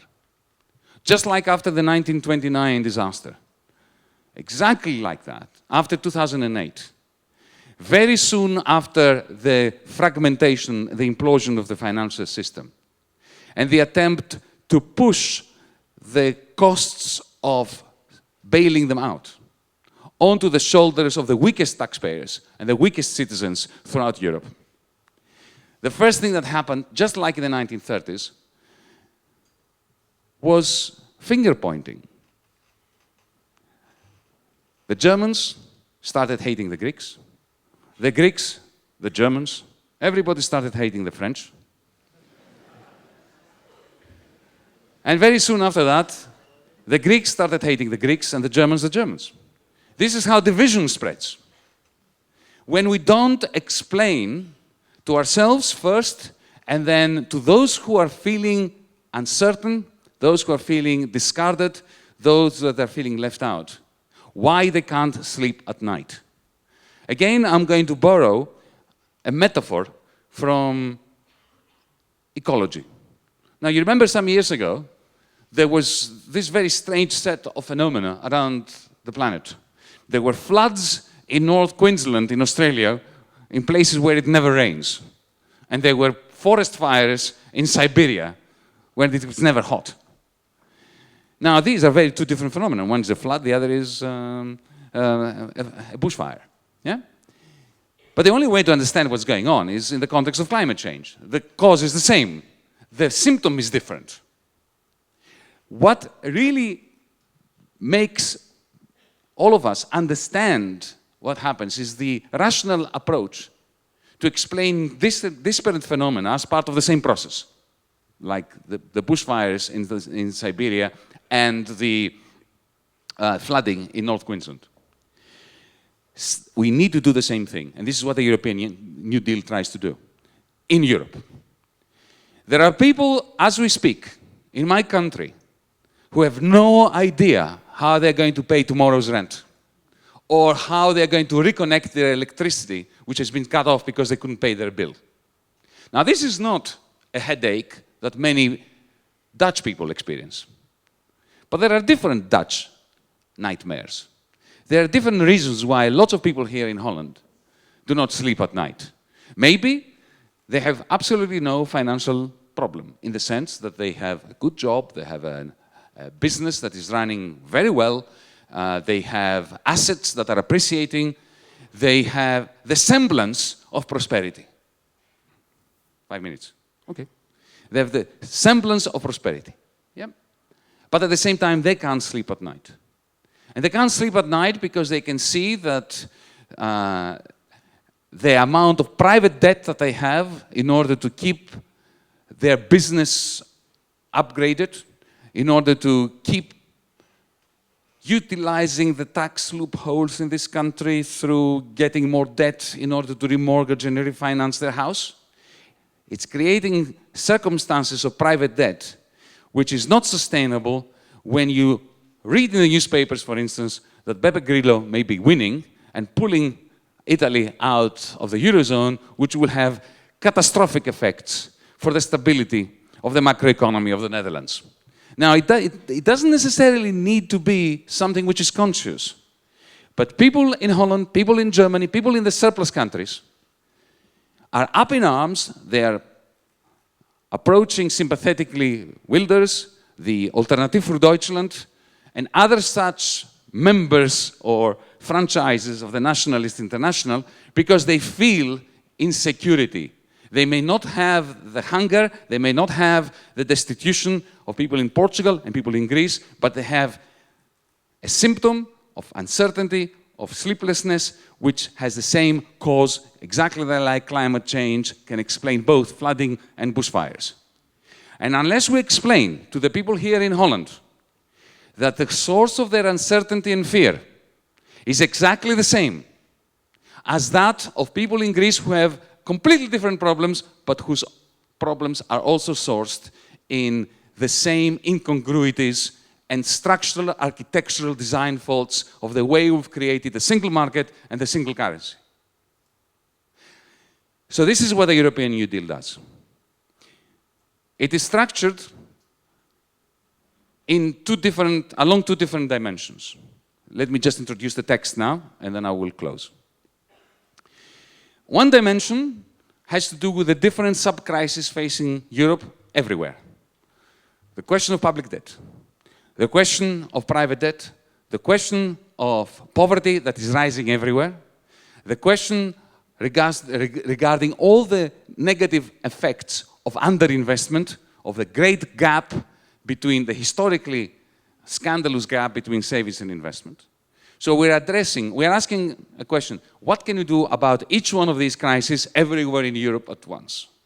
That's the first set of problems that we set for ourselves, and we think we have answers for this. But of course we want to engage in a dialogue with everyone, from different political parties, different political units, as well, of course, as different countries. The second dimension is temporal. What can happen tomorrow morning without any changes in the institutions of the European Union? Because if you first wait to change the EU treaties before you start stabilizing Europe, there will be nothing left to stabilize by the time you've changed the EU treaties. Everybody would have done a Brexit. Then the medium term, what can happen within 2 years? And finally, what is our objective in terms of changing the institutions of the European Union, of transforming them, of democratizing them within the next 10 years by 2025, therefore DM25. So the temporal distribution and the distribution in terms of different problems. Allow me to just give you a couple of examples so as not to leave it at the level of the abstract. Take, for instance, the case of underinvestment. The only way that the problem of underinvestment can be resolved is through a political recycling mechanism of surpluses. This was what the original New Deal was. But the difference between the European Union and the New Deal of Franklin Roosevelt is that we have to try to do this here without a federal government. So we need to simulate a federal government. So let me give you a small example. Our estimation is that we need 5% of GDP being invested every year in the things that we need and not the things we don't need, as you were saying, in sustainable green technologies and activities, as well as goods and commodities. How could this happen? Well, let me remind you that in the last year and a half or so, since March 2015, Mario Draghi has been printing up to 80 billion euros a month in order to keep the Eurozone together. And he has not been doing a very good job, not because of any personal failing of his, but because of the way that QE was structured for political reasons. Yeah? What was the result of this? Did investment pick up? No. Was the euro saved? Temporarily. But that huge quantity of money that was being printed every month did not find itself into productive investments into the green transition and technologies that we need. Imagine, well, the reason why that happened, of course, is because he was buying German bonds or bunds, Italian bonds, Spanish bonds, stabilizing. It's a little bit like giving cortisone to a cancer patient. He perks up a bit, looks a bit stable, but the tumor is doing the evil job underneath. And what is the tumor in this case? The increasing imbalances of trade and capital flows within the Eurozone. If you look at the Italian economy today, it is not sustainable in the Eurozone as it is. And it is less sustainable today than it was a year ago or 2 years ago. Not just despite of QE, but because of QE. Imagine a different QE, where you have the European Investment Bank, the President of the European Investment Bank in Brussels tomorrow morning, next to Mario Draghi, making the following announcement. The EIB is going to be leading and managing, on behalf of the European Union Council, a pan-European investment-led New Deal. 5% of GDP is going to be invested, of euro area or Eurozone, or even EU GDP is going to be invested in green technologies, in green energy, in the Green Union, to fund the Green Union, the Green Energy Union, I should say, by means of EIB bonds that the EIB has been now issuing for a very long time. it will have to issue a lot of them. And Mario Draghi is sitting there next to him announcing that the ECB will be standing by in the secondary money markets to ensure that these EIB bonds, their yields, their interest rates, do not spike, their value is not diminished as a result of selling so many of them. So QE is utilized in order to directly convert idle savings of Europeans into active investments in the things that we need. This is just one example. I could come up with many others. I don't have the time. Let me invite you to read our European New Deal, even the summary with which we began, to join DiEM's debate in the forum, in the different places where we're going to be holding those debates. 25th of March, Rome. There will be similar events in Greece, in Britain, in Paris, before the election, the presidential election there. Why are we doing all this? In order to avert what Jonas said, a situation where in 20 or 30 or 40 years' time, our children, our grandchildren, asking us that which we asked of our grandparents. Where were you in the 2010s, and why didn't you do something in order to stop the progressive but speedy and accelerating slide of Europe into a postmodern 1930s? Thank you.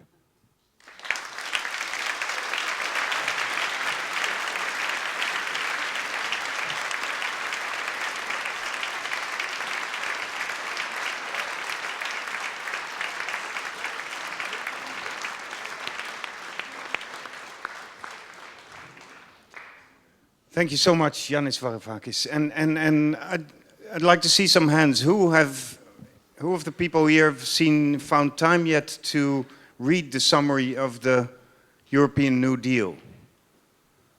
Just checking. Okay. I thought it was a very inspiring, very well-written, very thought-provoking document. I subscribe most of it. I'm a total non-economist, but even the economical interventions that you propose, I understand that they could, as you write, be implemented tomorrow morning with fundamental effects for the equality for people all across Europe. Now, to respond to this New Deal, to your story, we asked 3 people, actually as a way of opening up the discussion with the whole hall here. We asked 3 people who are very, very active here in the Netherlands in the social and political scene. And here they are, Josien Pieterse, Niels Jongerius and Ayaan Abukar. Please give them a warm round of applause.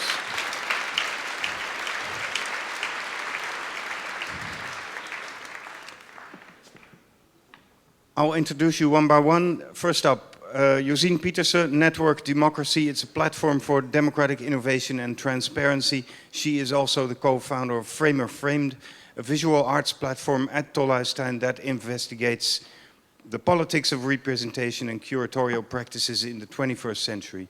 Josien Pieterse.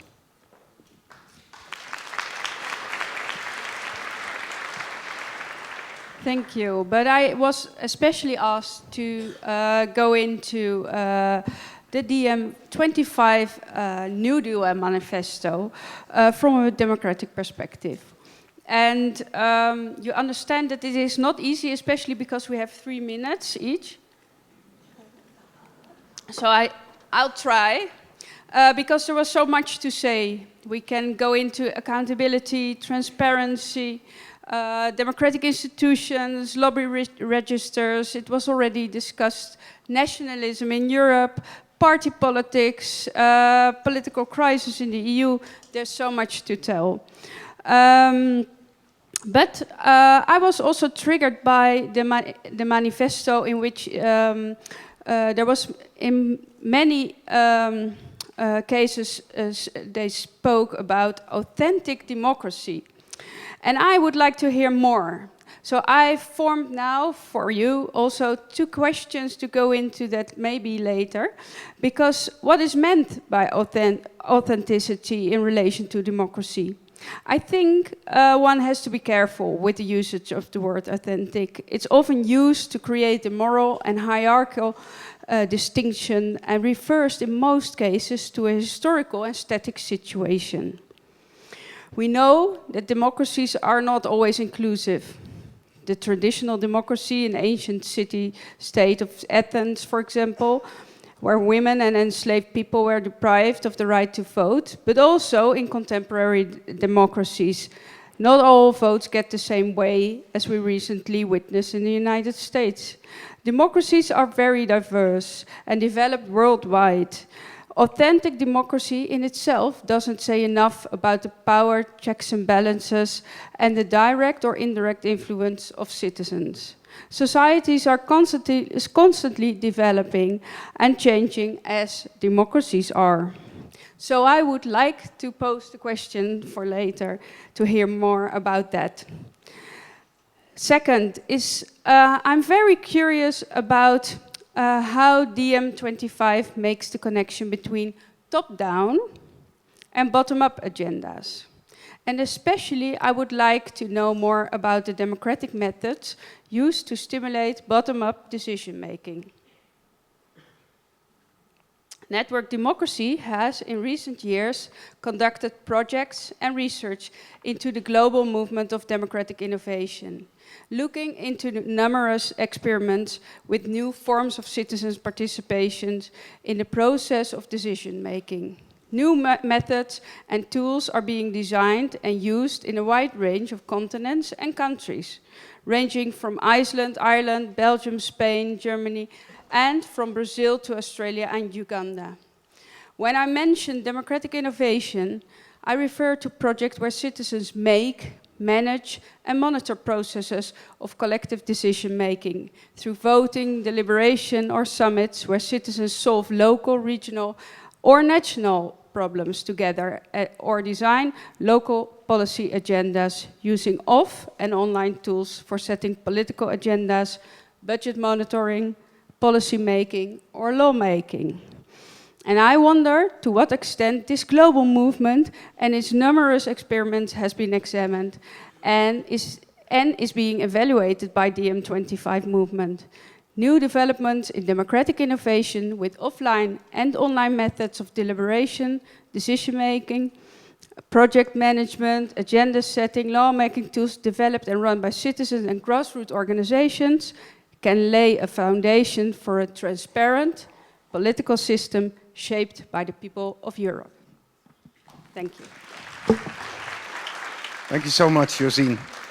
This was almost an application to become the next member of the coordinating collective of DiEM25. Can I pick up on this second question of yours and maybe bring it to one of the people of the coordinating collective here? So Srečko or Lorenzo or Agnieszka or Judith, would one of you be able to respond to Josien's second question about how at DiEM do you arrange this connection between the top-down decision-making, the bottom-up, and do you investigate all the initiatives that are going on around the world? Mm-hmm. Why don't you... Srečko Horvat, ladies and gentlemen. Go ahead. Thanks. Yeah, I think it's a very good question, and you know, as a philosopher, I could go in the direction of Judith Butler, Jacques Derrida, and you know, deconstruct democracy, and then of course agree with you and say, was there ever an authentic democracy? I mean, the first authentic democracy was the Greek democracy, which of course slaves and women couldn't vote. But well, to play this game, you know, we would go too far. That doesn't mean that authentic democracy doesn't exist. Of course, DiEM is far away from that idea, but I think in order to achieve at least something, you need to have a horizon. And when I say a horizon, it means that you have to have a vision of democracy, which exists, and that by something what another philosopher, Hegel, would say, concrete universality, you can realize this universal idea. So in DiEM, how it goes is that from the very start, DiEM said, that's the M, where you can see it at the end of DiEM, that it's a movement, and it's not a think tank, it's not a conference, it's not an event. This is one of the events we have. All of the events look completely differently. In some of the events we have an orchestra, in some of the events we have theater. I mean, this is also some kind of theater, but what DiEM is trying to do is to bring back politics to theater, because the politics today became theater. So how are we trying to do it? What we have seen, what Yanis has seen, he participated in it, and we have members of political parties here as well, is that it's not enough to take power in a government. If you take power in a government, this still doesn't mean that you can enact or realize the democracy you were talking about. Which at the same time for us in DiEM doesn't mean that we don't support political parties who have the chance to take power in some national government. But at the same time, it's important for us to work on the grassroots level, which means that we have activists from Frankfurt to Belgrade, to Sardinia, in all countries of Europe. And together with the activists, we actually create. Yanis was talking, unfortunately, too short, actually, about the European New Deal.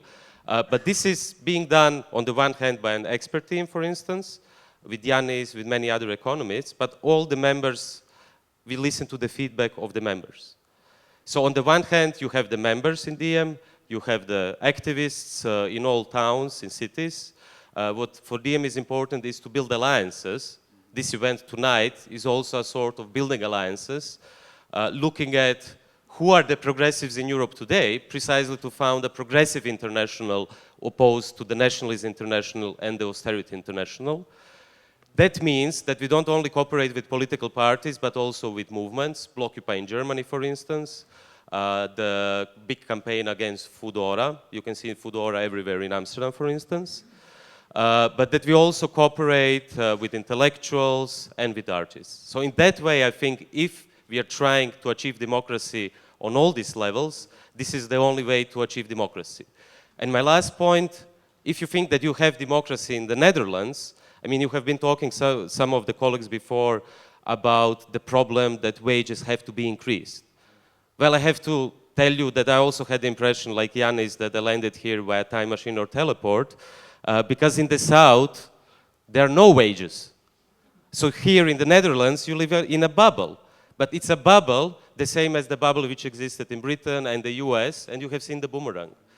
And if you have democracy only in one country in Europe, let's say the Netherlands is the last country of democracy in Europe, which luckily it's still not, you cannot have democracy in other countries. And if you cannot have democracy in other countries, you also cannot have democracy in the Netherlands. Thanks. Thank you, Sejko.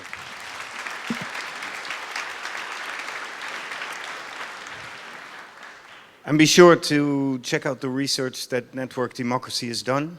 It's useful.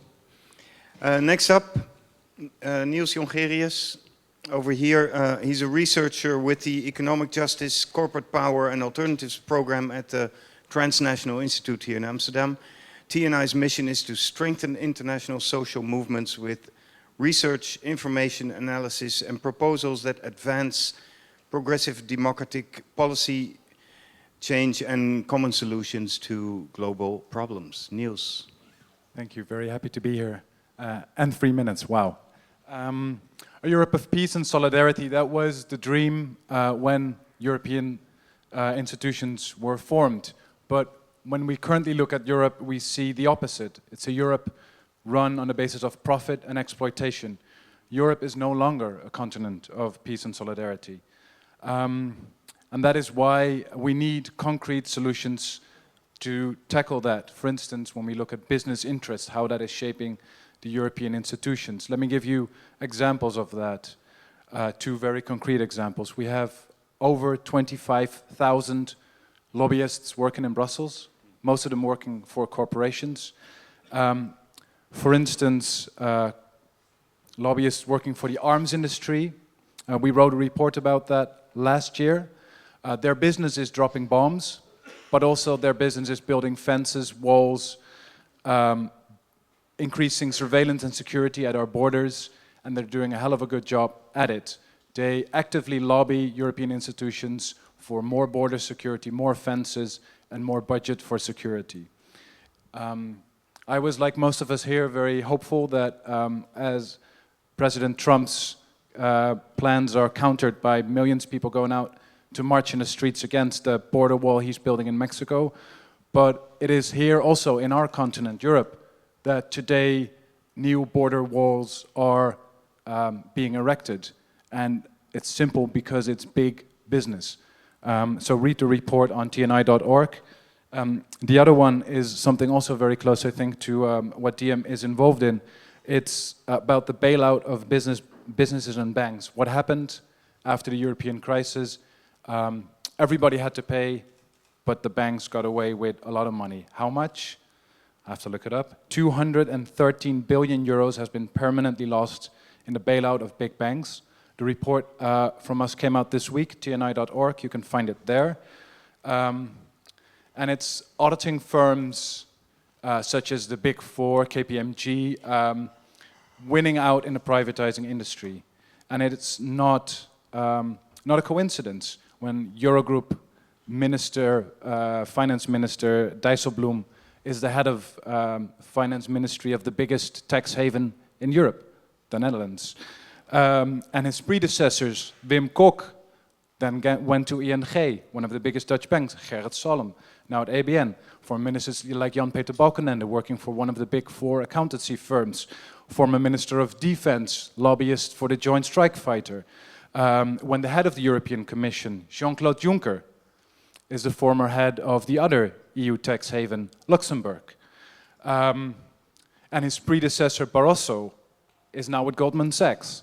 So there's a very strong interlinkage, connection between private business interests and those elites in power that rule us. What do we need to do? Two very concrete things we can do.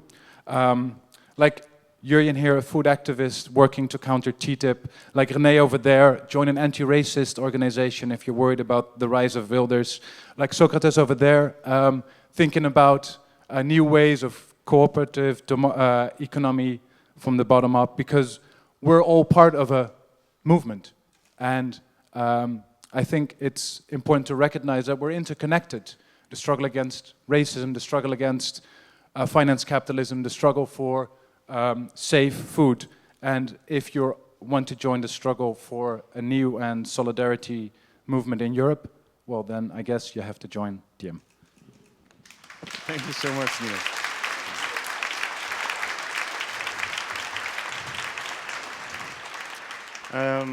Thank you very much, Niels Jongerius. And this is not so much a question as a confirmation through research of the story that we heard about DM before. Just to link onto your last thing, be sure to check the documentary now on Al Jazeera about Srećko Horvat, who we just saw. It's very, very interesting. Sure? Okay. No, really, these are, just to say something, these are all nice things, but I really feel embarrassed. There are too many .org, too many promotions, so I don't know. Okay, so I But won't... thanks a lot. Yeah. So I won't tell everybody to have a look at this documentary called The Business of Colonization by Dan Davies, in which you try to connect exactly these crises across Europe that we need to connect. Finally, Ayaan Abukar. She's a political scientist, she's a columnist and program coordinator for Vice Versa, the platform for global cooperation. She's an expert on migration and development and international security. She's also the chair of Ondertussen, which creates interspaces for artists and others here in Amsterdam with and without refugee background. Ayaan. Thank you so much. Thank you for the invitation. I read the manifest. I think it's a very inspiring document, and I'm also very happy to see so many of you on a Sunday evening gathered here to think about the future of Europe. By reading the document, I missed actually a very important element, and that is Europe in the world. I think if we look at the current crisis, the migration crisis and so forth, we really need to have a new perspective on how to deal with our foreign policies, our trade policies, and so many other, I think, policies that affect the countries in the south, especially in my birth continent, Africa.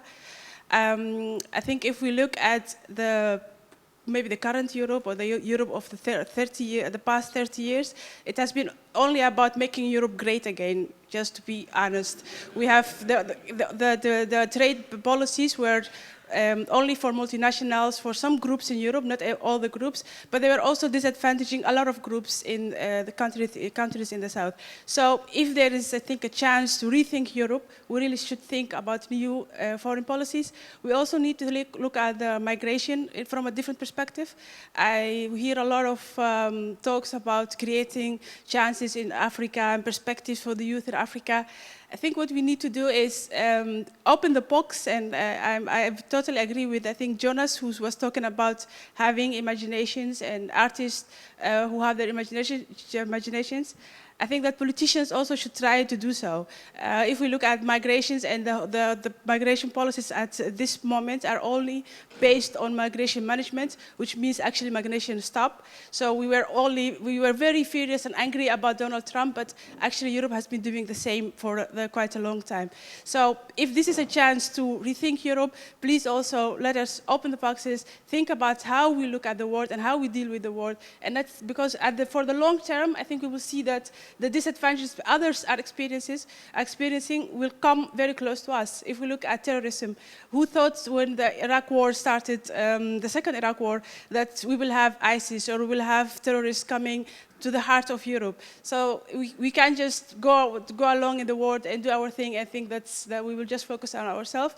So I think that this movement gives us a new chance to maybe create a new Europe that includes also others. Thank you so much.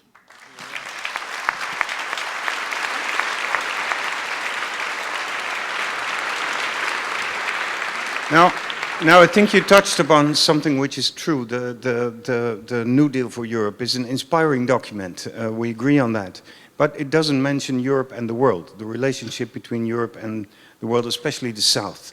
So who should I ask to comment on that? Yanis Varoufakis, go ahead. Just a very brief comment. The European New Deal is not about making Europe great again in an imperialist fashion. It's about stabilizing Europe. Because one of the greatest threats to Africa, as we speak, is the destabilization of Europe, which, in conjunction with the increasing tensions between the United States and China,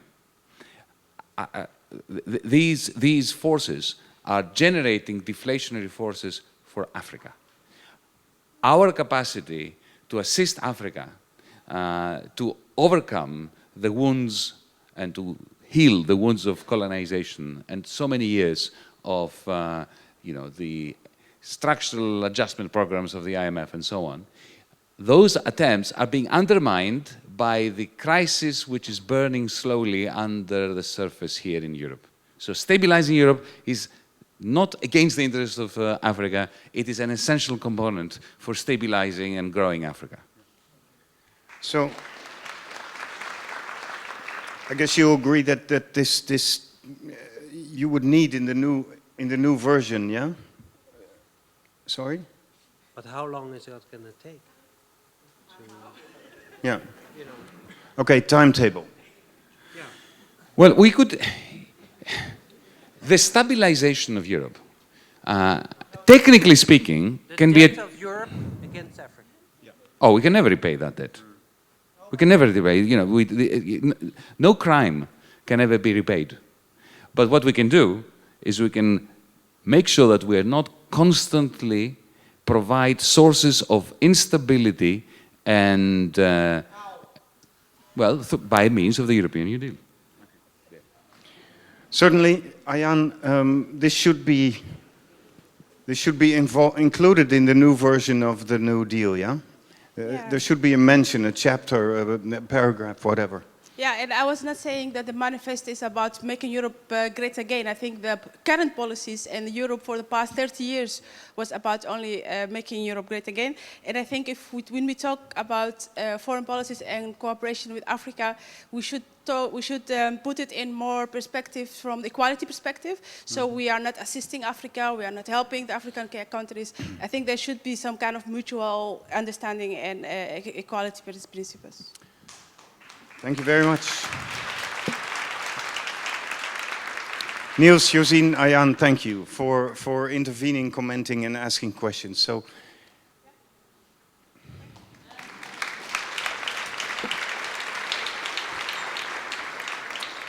right, now let's see what's been coming in on the tweet in the meantime. Godelieve, can you just highlight one question that we should tackle? Well, let me just, because a lot of people have been tweeting, thanks very much. Nee, kom maar. Yeah. Well, a lot of people have been tweeting, and I think there are a number of strands. One strand is how do we mobilize beyond well-willing, white, middle-class, left people? Another strand of questions is to do with, well, how do we now face the movements that we don't like? Because it's one thing to say you don't like them, it's another thing to deal with them. So how do you do that in practice? There are a lot of very specific questions to do with the economic situation, lobbies. So a lot of praise for people who brought subjects up. I think there are quite a number of questions that are to do with whose definition of migration are we using here? So actually, Ayaan, I think, dealt with some of that. But I think the big question is, people here have all been motivated to come here and be here, but how do we mobilize to all the people that at current are not in this room and are maybe of a very different opinion? Okay, so you're not about to highlight one or two specifically, yeah? But I think this is probably, it covers about 15, 16 tweets. So I think this question should be handled first. How do we mobilize beyond the... How do we mobilize beyond people who look like me, let's say, and how do we oppose those who certainly don't agree? Yeah, relate to. Good, now let's get some live questions, because this means that these are the questions on people's minds while they've been waiting. And I think we have a little time for some live questions from the audience. Who would like to go first? And they can be questions to any of the previous speakers.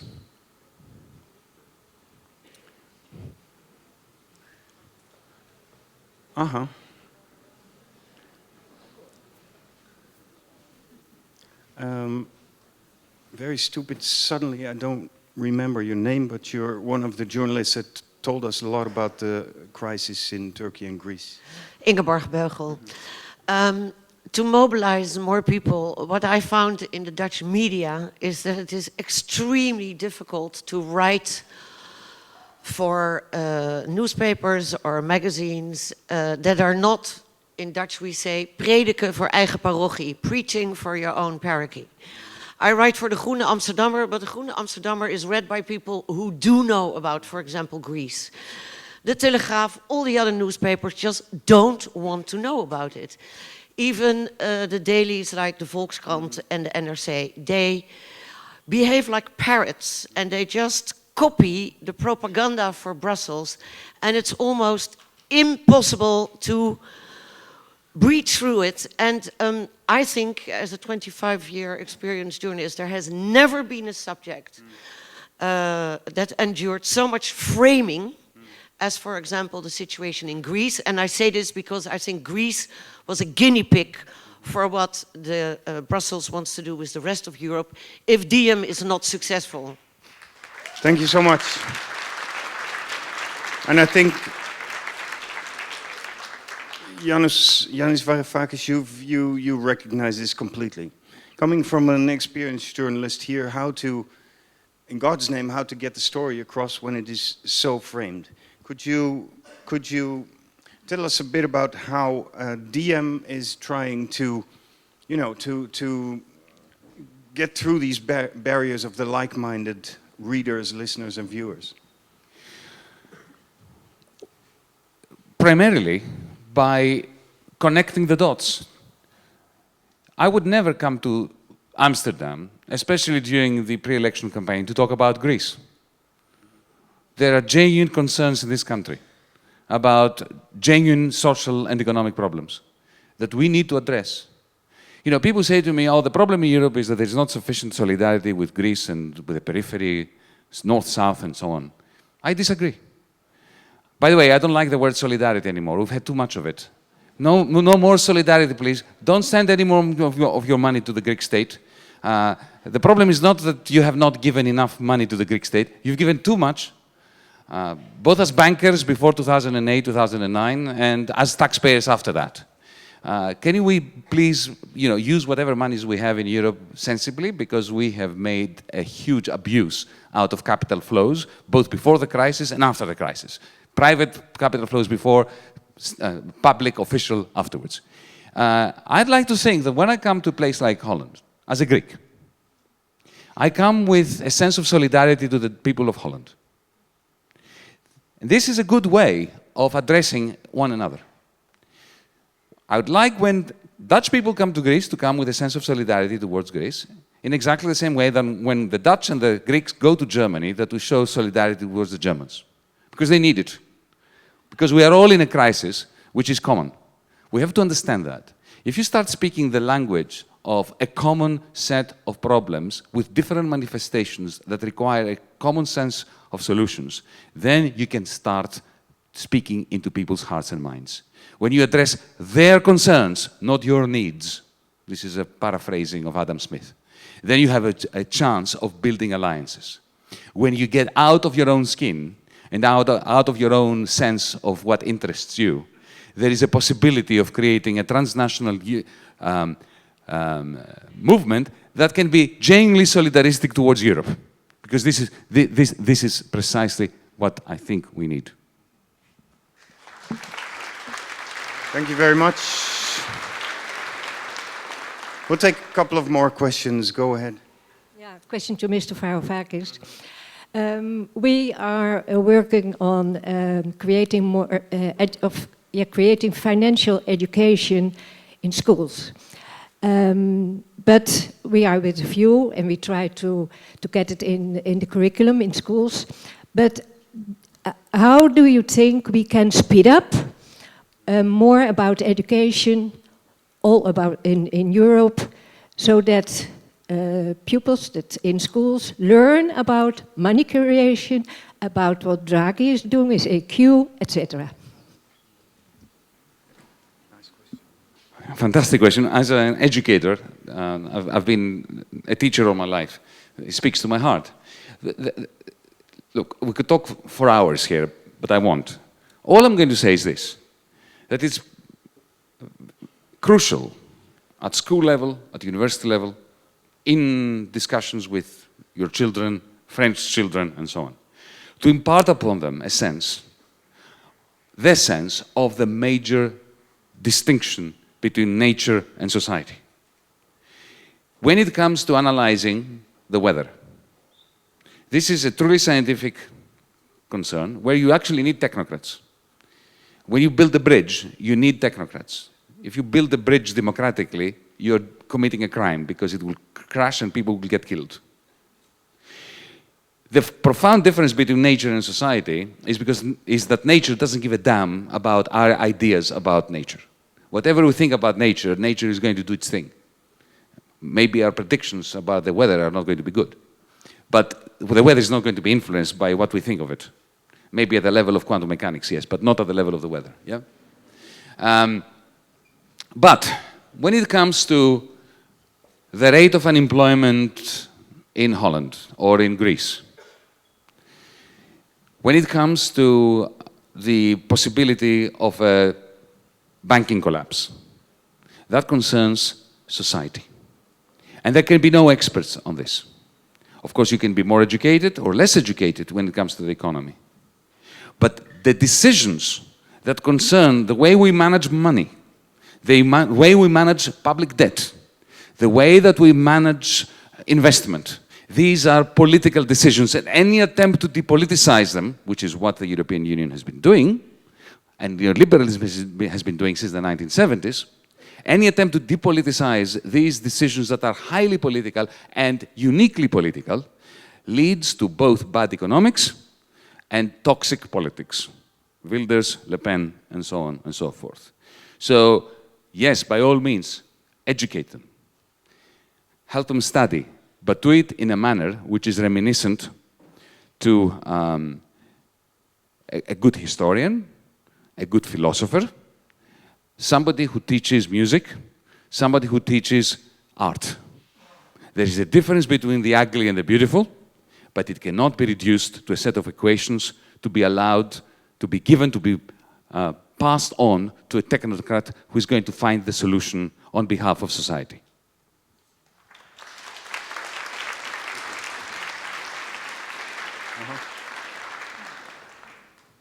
Thank you. I was born in 1994. My generation has not known a world without the EU. Since my generation has become political active, we started to follow the debate about the European Union, and the debate has taken a rather pessimistic turn, whereas my generation, or at least a big amount of my generation, especially in the Netherlands, is thinking about to vote for a party which is for an exit, so step out of the EU. My question is, what are success stories of the European Union which we can use in order to convince people that Europe is in need of a new deal rather than no deal? Because I might have not lived in a world without the European Union, but I also would like to keep it that way. Who are you asking this question to? Because we have some, yes, we have some politicians here too and some other DM people. Agnieszka? Hi, I'm Agnieszka Wiśniewska. Can you hear me? Okay. I'm Agnieszka Wiśniewska and I'm from Poland. And Poland is the country which was, one of the countries that joined European Union in last like 15, 16 years. And for years, we were like the best student in the Central and Eastern Europe, in these countries that join European Union. And for Poland, European Union was some kind of the chance. And an example, for the feminist movement, for the progressive movements, LGBT movements, like the Greens, and for many of this kind of topics, the moment when we joined European Union, when we started to be the part of this club, we didn't know at that moment that this club will be in such a crisis soon. We thought we are so lucky. Unfortunately, we are not. But this is from the Central and Eastern Europe perspective, European Union was a chance. And still, we think that can be the chance, even if it doesn't look really good now. What would you say to his generation here, in Western Europe? I can say that if you think about Europe, really think about Europe, not think about your country. What I also learned for years, and also what I can see in the DM movement, it's really important. We repeat and repeat. You cannot change anything from only one country perspective. But when you ask this kind of question, I think we forgot that European Union is also Europe's perspective. It's not only European Union. What I can say to you is like, just remember about other countries, and not only in European Union, because Europe is, DM is not democracy in European Union movement only. Like, let's remember about Belarus, Ukraine. Let's remember about the countries that are not part of this club, but they are still in Europe all the time. And for these countries, this kind of progressive agenda, which can be obvious in Western Europe, it's not so obvious in Eastern Europe. And the moment when, sometimes we were pushed to do some changes. But for the, as I said, the feminist movement, the progressive movements, LGBT movements, the Greens, like, it was a huge, huge push. Mm-hmm. Thank you. Agnieszka works with Kritika Polityczna, which is a young extra-parliamentary democratic movement. Very young, so I'm sure you have these discussions all the time. I'm getting back to you as the final speakers. Is that okay? Yeah? But first.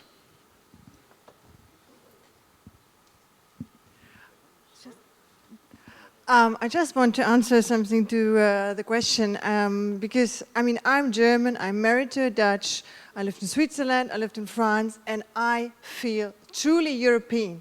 And I think there's one thing which is completely missing. It is, and this is, I mean, I include me in your generation, because I grew up with Europe. I'm born close to the European border, and I think we have to get out of our comfort zone, or a cozy comfort zone, taking democracy in Europe as a given. It is not. Free movement alone is so unbelievable value. So this is actually a call for all of us, especially our young people.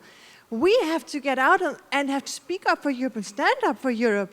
We can lose it tomorrow. And what we will tell our children. So, I mean, really, we do something. Thank you.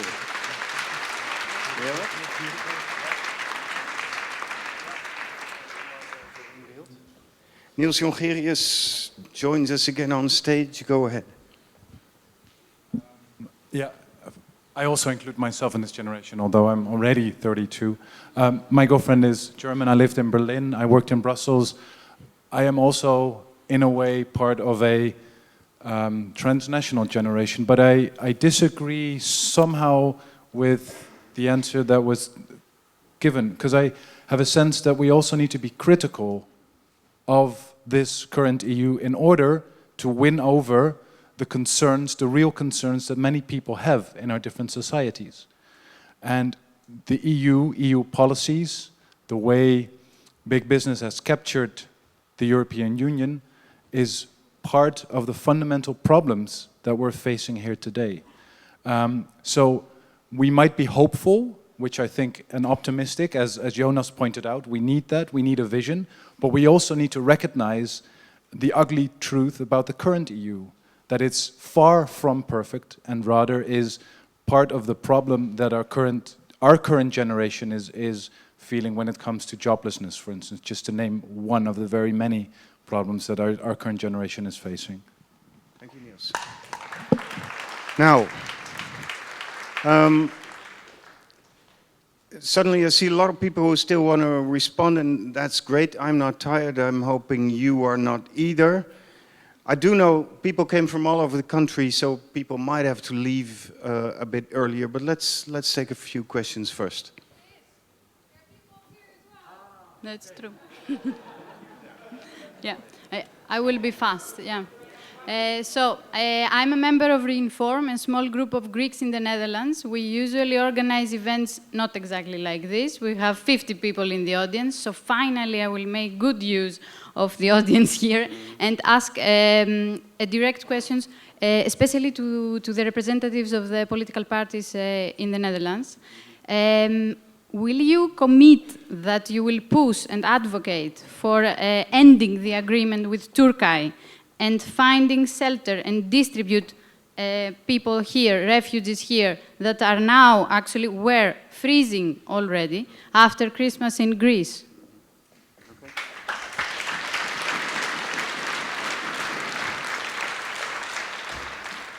This is a commitment she's asking from you, and I'll just go one by one, but very, very briefly, please. You could basically say yes or no. No, I can't say yes or no, because I think there are several things we have to do. We have to live up to the promises that we made as all European countries. Bring the money to Greece that we promised we should bring to help people who are living there right now in the shacks that you talk of. I saw them. But also the Greek government should live up to the promises. And the countries of the European Union should live up to the promises of processing the people and helping them to have a future in Europe. So many parts of the Turkey deal are not working because we do not live up to what we have promised. First, we should live up to what we have promised. We were against the Turkey deal, and we've always said that we should bring people from Greece to the Netherlands. And it was repeated also today by our leader of the list, also in the debate on television. So it's really a commitment from our side.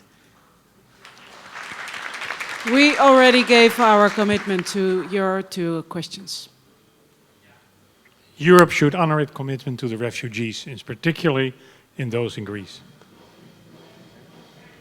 And our favorite Dutch politician of the night. Oh yes, thank you so much. The EU-Turkey deal is a scandal against the soul of Europe. We think of what we did as Europeans. We bribed President Erdogan, we bribed him to grant us the right to violate our international commitments to refugees. Let me give you a very brief example, because as DM we've been running a campaign over a gentleman called Shabir. It's a story, may take a few minutes, but I think it's important. It's important because this is not just policy in the abstract. It concerns real people. Shabir is a Pakistani entrepreneur. Shabir was running a rent-a-car business in his town in central Pakistan. He had about 20 cars, which made him a rather well-to-do person in his town. One night, he took a decision that destroyed his life and the life of his family. His next-door neighbor was a Pakistani Christian. That night, Islamist jihadists attacked his Christian neighbor with petrol bombs and tried to kill the family and set fire to the house. Shabir made the split-second decision of jumping out and helping his Christian neighbor escape. The next morning, he was branded an apostate by the jihadists. They walked into his business, burned down his cars, murdered his brother. He escaped with his life. He ran home, asked his wife to take his kids and run away in a different direction to him in order to split up his pursuers. He grabbed his father and crossed the border with Iran, walked all the way to Turkey. His father died of the cold up on the mountains of Turkey. Shabir was attacked by robbers, by the police. In the end, he managed to get to the coast of Turkey, boarded a boat of 75 people that sank on the way to Lesbos. 35 to 40 of those people died.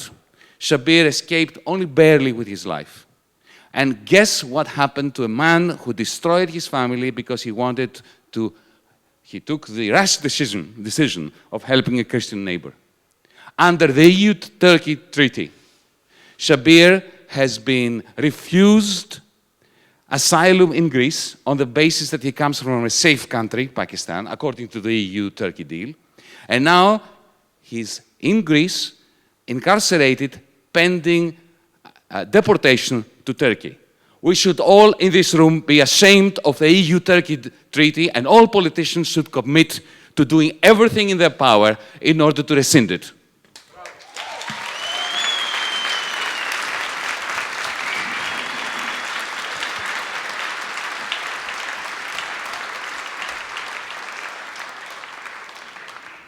If that is one thing that could come out of this new offensive by DiEM25, I would be very, very happy. Now, Suzanne, up there. Can we get Who have you got? Does it work? Okay. It works. Can I hold it? Okay. I'd like to start first by saying that I'm really relieved that DiEM is the first movement that puts up transparency proposition to face transparency in the EU, because in 2015, as Mr. Varoufakis was going to the Eurogroup to fight for Greeks' economic interests, the Greeks ended up not even knowing what he told his European partners, because there is no record kept from the Eurogroup, and even the Eurogroup is not legal, basically. So yeah, this is the first thing. And the second thing is to Mr. Varoufakis. In one of your previous interviews, you said that there cannot be a monetary union without a fiscal union. So I would like you to comment on that. How would this be possible in the Eurozone? Mr. Varoufakis, please stand up here. Make it a little technical at the end. It's not so bad. Okay, thank you. It's very interesting. to anyone who knows anything about economics or has studied economics, there is an important Cambridge professor who is now dead, Nicholas Kaldor. Nicholas Kaldor, a Keynesian, British, Europeanist political economist, published an article in 1971 in the New Statesman magazine in which he warned his Europeanist friends, remember, even though he was British, he was a Europeanist, and he warned Europeans, fellow Europeans, not to make the mistake. Remember, 1971 was a time when the Bretton Woods system was collapsing. All the fixed exchange rates between our currencies in Europe were also collapsing, and then we had all sorts of fluctuations and volatility. And at the time, there was the so-called Werner report, the fledgling steps towards monetary union. In other words, the fixed exchange rates under the Americans were dying. We Europeans must create our own monetary system, which we did in the end with 1978, the EMS, and with Giscard and Helmut Schmidt and so on. Now, the Werner report was the first attempt to create a monetary union. It was clear that they were going to do this before a political union and fiscal union. And the notion behind the Werner report was that which in the end President Mitterrand and Helmut Kohl adopted. The notion that, okay, we can't have a federation, we can't have a political union, we can't have a fiscal union, let's create a monetary union. And then when that starts developing troubles and goes into crisis, then we will be forced to follow up with the political union. And Kaldor's argument back then in 1971 was, don't do it. Because even though I understand your intentions, they're very good intentions, if you create a monetary union, you are creating the seeds of a major financial and capital flow crisis, which is then going to create so much discontent in Europe that it will be impossible to complete the union by means of a fiscal and a political union. So what the European New Deal document is, and you will see that there is a whole chapter on this, on how to solidify, how to overcome the Kaldor warning. Kaldor was right, but now we've made the mistake. We create the monetary union without giving it the shock absorbers and the mechanisms that were necessary in order to solidify it and to make it sustainable. Well, okay, we didn't heed Kaldor's view. Now what do we do in order to simulate all those mechanisms that the United States have, which we don't have, but simulate them. That's why we need to simulate them, because we don't have them. So our proposals about how to shore up the Eurozone, what to do in terms of private debt, public debt, and so on, are tuned into precisely this kind of modus vivendi. What needs to be done in order to prove that maybe there are smart things we can do today to prove Nicholas Kaldor wrong? Thank you very much. Now, one or two. You've been waving at me the whole night long. Go ahead. I wanted to ask the audience, what if tomorrow, I come with weapon in your town, in your garden, and I stand there, armed, and after I go away. We are here all neighbors, and tomorrow we meet after in a street, in a coffee shop, in another city. This is basic to our good neighbors together. In this moment, our borders, our European borders, they are with some aggressive countries. They come inside airplanes, weapons. People, children, they are sleeping and they are scared. I wanted to ask the politician there, how you go to inform the Dutch people about that?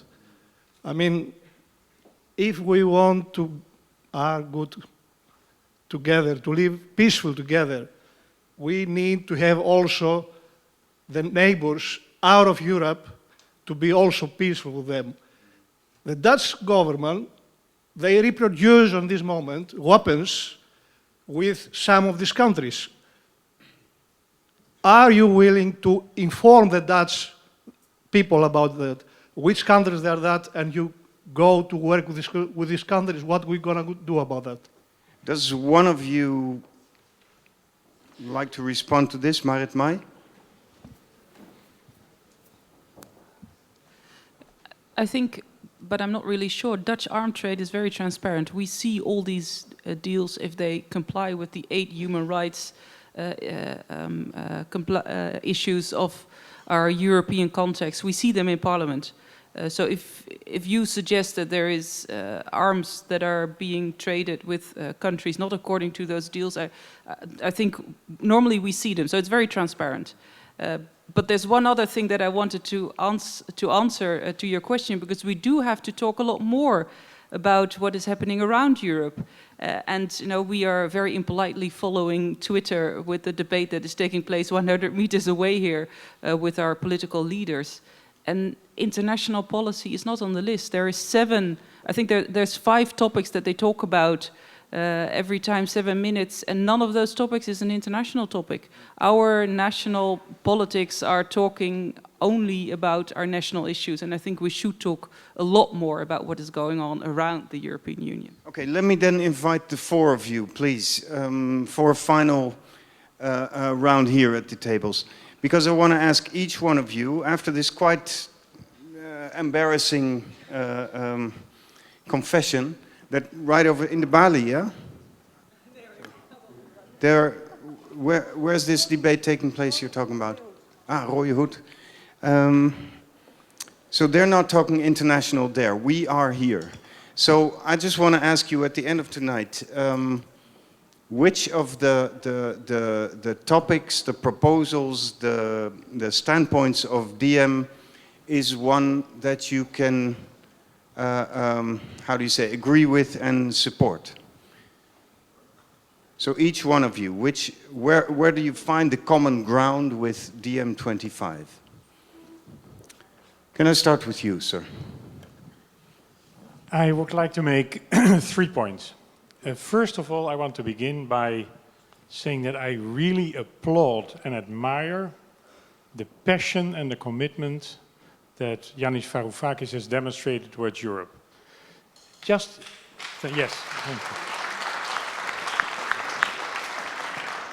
I would almost say, whatever the details, whatever the contents of his proposal, this is the kind of commitment that we need. And if we take home nothing from this meeting except that example to follow, I think our time will have been very well spent. So thank you very much for conveying that enthusiasm, that positive attitude towards the future of this continent. My second point would be, I have maybe a rather fundamental question at the same time about this particular approach, and that has to do with the nature of European integration. European integration has always been a very special and unique process. And the way in which it has been organized can be summarized in many ways, but the best single word is perhaps the word subsidiarity. The idea that if we go for integration, we look very, very carefully at what we have to delegate to Europe, but to the largest extent possible, we take care of our own problems at the national level and even below. To me, subsidiarity is not dead, it's alive and kicking, especially in a time that people feel uncommitted, uninformed, uninvolved in what happens around them. I think the notion of decentralization, the idea to push power downwards, to take decisions at the lowest possible level, makes an enormous amount of sense.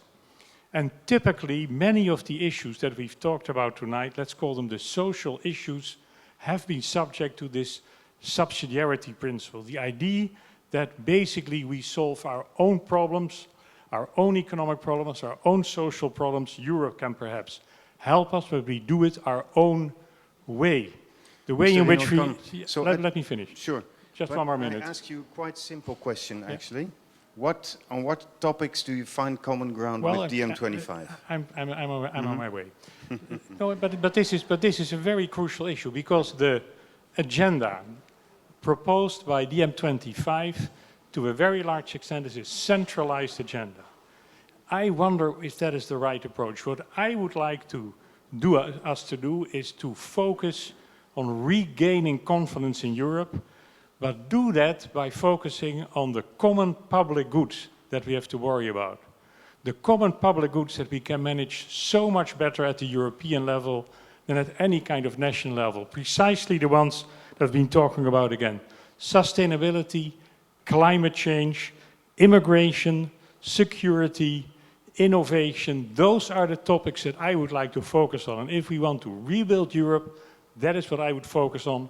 And I hope that his movement will be willing to focus on those issues as well. Okay. Thank you. So, common concerns, different approaches. Renske Leijten, what about you? I think one of the most optimistic signs of tonight is that we need to build it bottom up. We need to win the hearts and minds of people. And I think Yanis very much said it by there's not just one recipe, but we need to adjust what the problem of the people are. And if I see problems in our society, in our communities, which are really find their basis in the European Union we have now, not only the financial crisis we've been to, but also with the cheap labor. I was in Groningen. Groningen, we all know. No, sorry. Well, I think it's very much about winning the hearts and minds. Sure. If you see it, we need to rebuild a lot of housing in Groningen. And if you see the signs out there, they say we need Bulgarian to do so. And there is people out of employment in this area. Okay. So I think that if you don't win the hearts of minds of people if you do it that way. Yeah. And I think it's very optimistic that we think here as a community about how do we win these hearts and minds. And there is another alternative than the way European Union is moving forward right now, because that's not from the people, it's from the businesses. Okay, that's been clear throughout tonight. Then Marit Maij, ask you the same question. Which topics, which proposals by DiEM25 would you adhere to? Which would you condone? That's a very... okay. I think one of the main issues here is that we we try to unite as a progressive movement, because this is what we need in the European Union. We have to try to be optimistic and positive about things that work, and be very clear about things that do not work. And some things do not work, and we should try and improve them to make Europe a Europe for people and not so much for money or for companies. I want to say to the gentleman over here, I think, he's still here, who was born in 1994, I'm jealous, that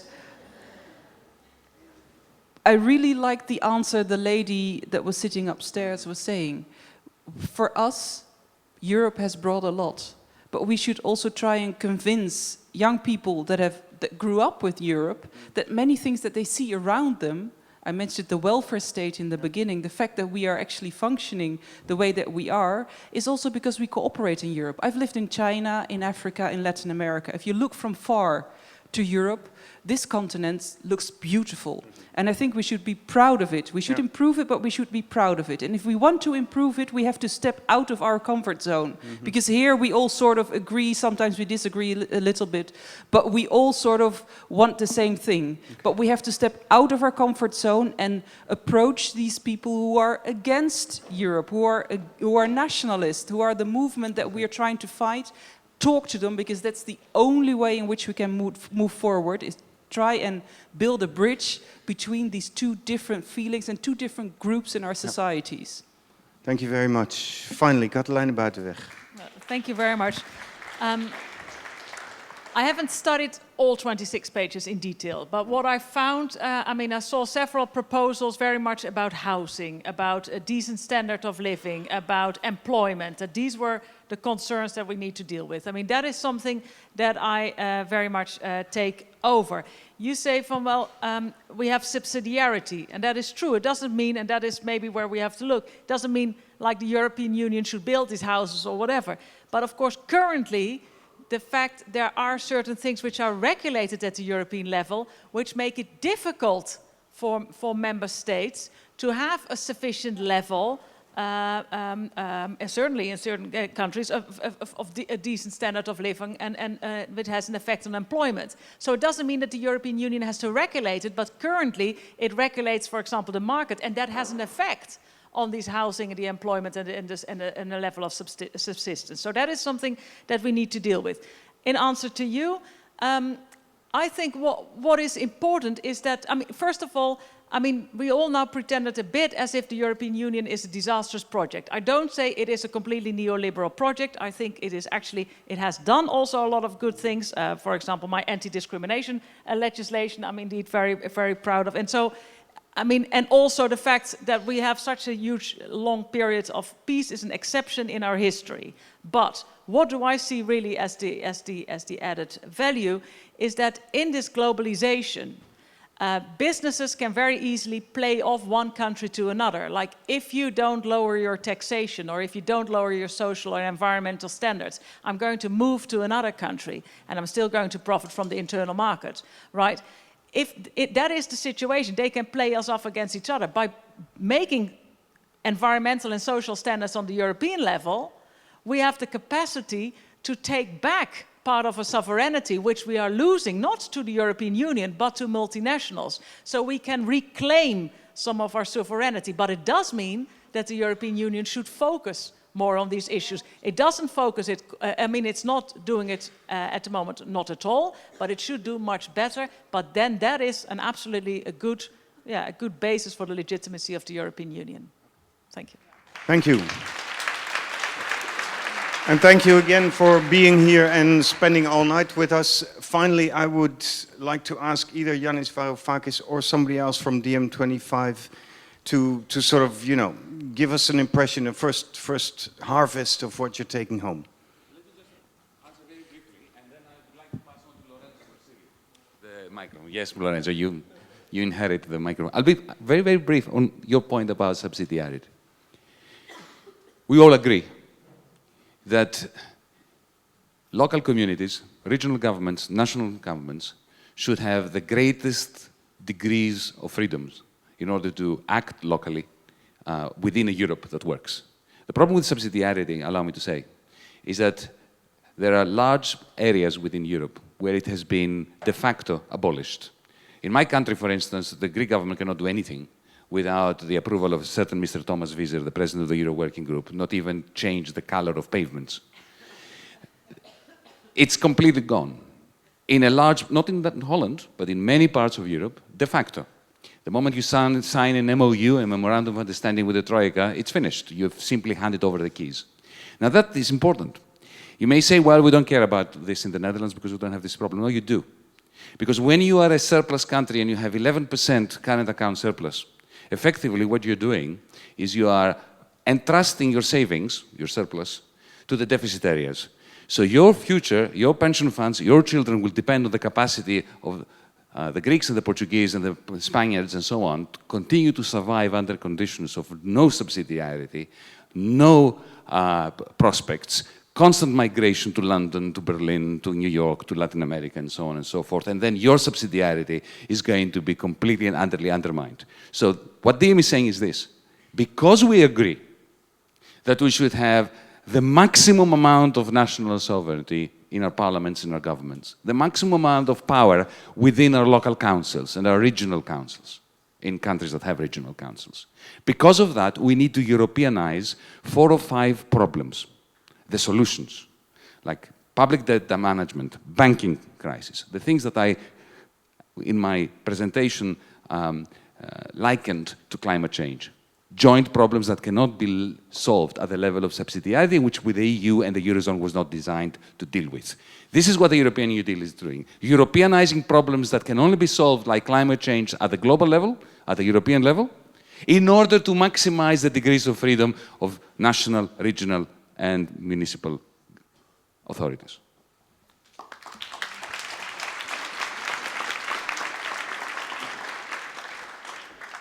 Thank you, Yanis. Well, this gives me an occasion to say that I was very happy to arrive to the Netherlands yesterday, and as you will know, it was the anniversary of the only general strike against the deportation of Jews that we had during World War II. It was the 25th and the 26th of February 1941. And in a moment when the Netherlands in the European press is always associated to the images of Geert Wilders, that reminded me that this is the country of humanity and of liberty, and this is an aspiration and a historical past that you have a duty to live up to 3 weeks from now, and clearly also beyond that. That also reminded me, as Rečko said, of the importance of the word, the letter M in our logo, the M for movement. And what we're talking about, what we have been talking about today, is not so much adding a footnote to a policy process gone, frankly, completely wrong. It is the capacity of rebuilding popular power, building popular mobilization, rebuilding civil society and active citizenship activism to fix and redress a system that has gone horribly wrong. It has gone horribly wrong within the European Union, but Europe is not in any way an isolated exception in this system. This is the system where half of Europe's youth in the south might be out of employment, but 40 million people in the United States depend on food stamps to get by.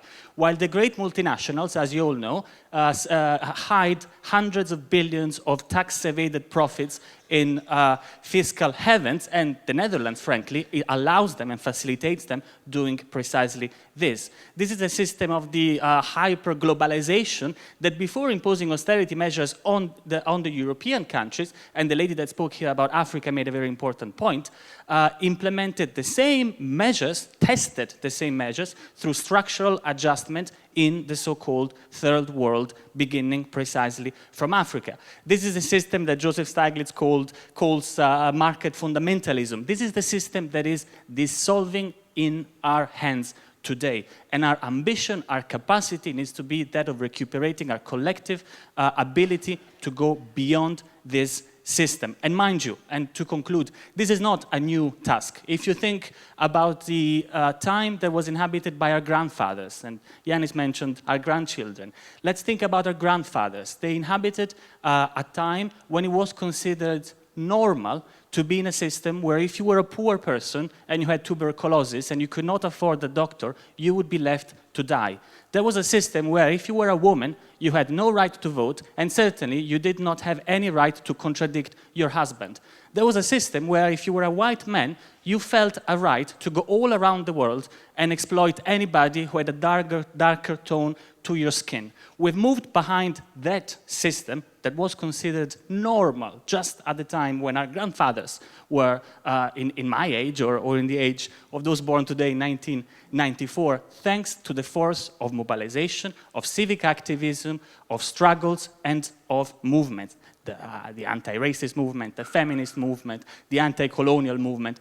And that is precisely the task that we have today in front of us, is that of rebuilding the capacity and the power for ambition and to move towards a system where, when our grandchildren will ask us, what were you doing in those years, will enable us to say we were on the right side of history doing our part. Thank you.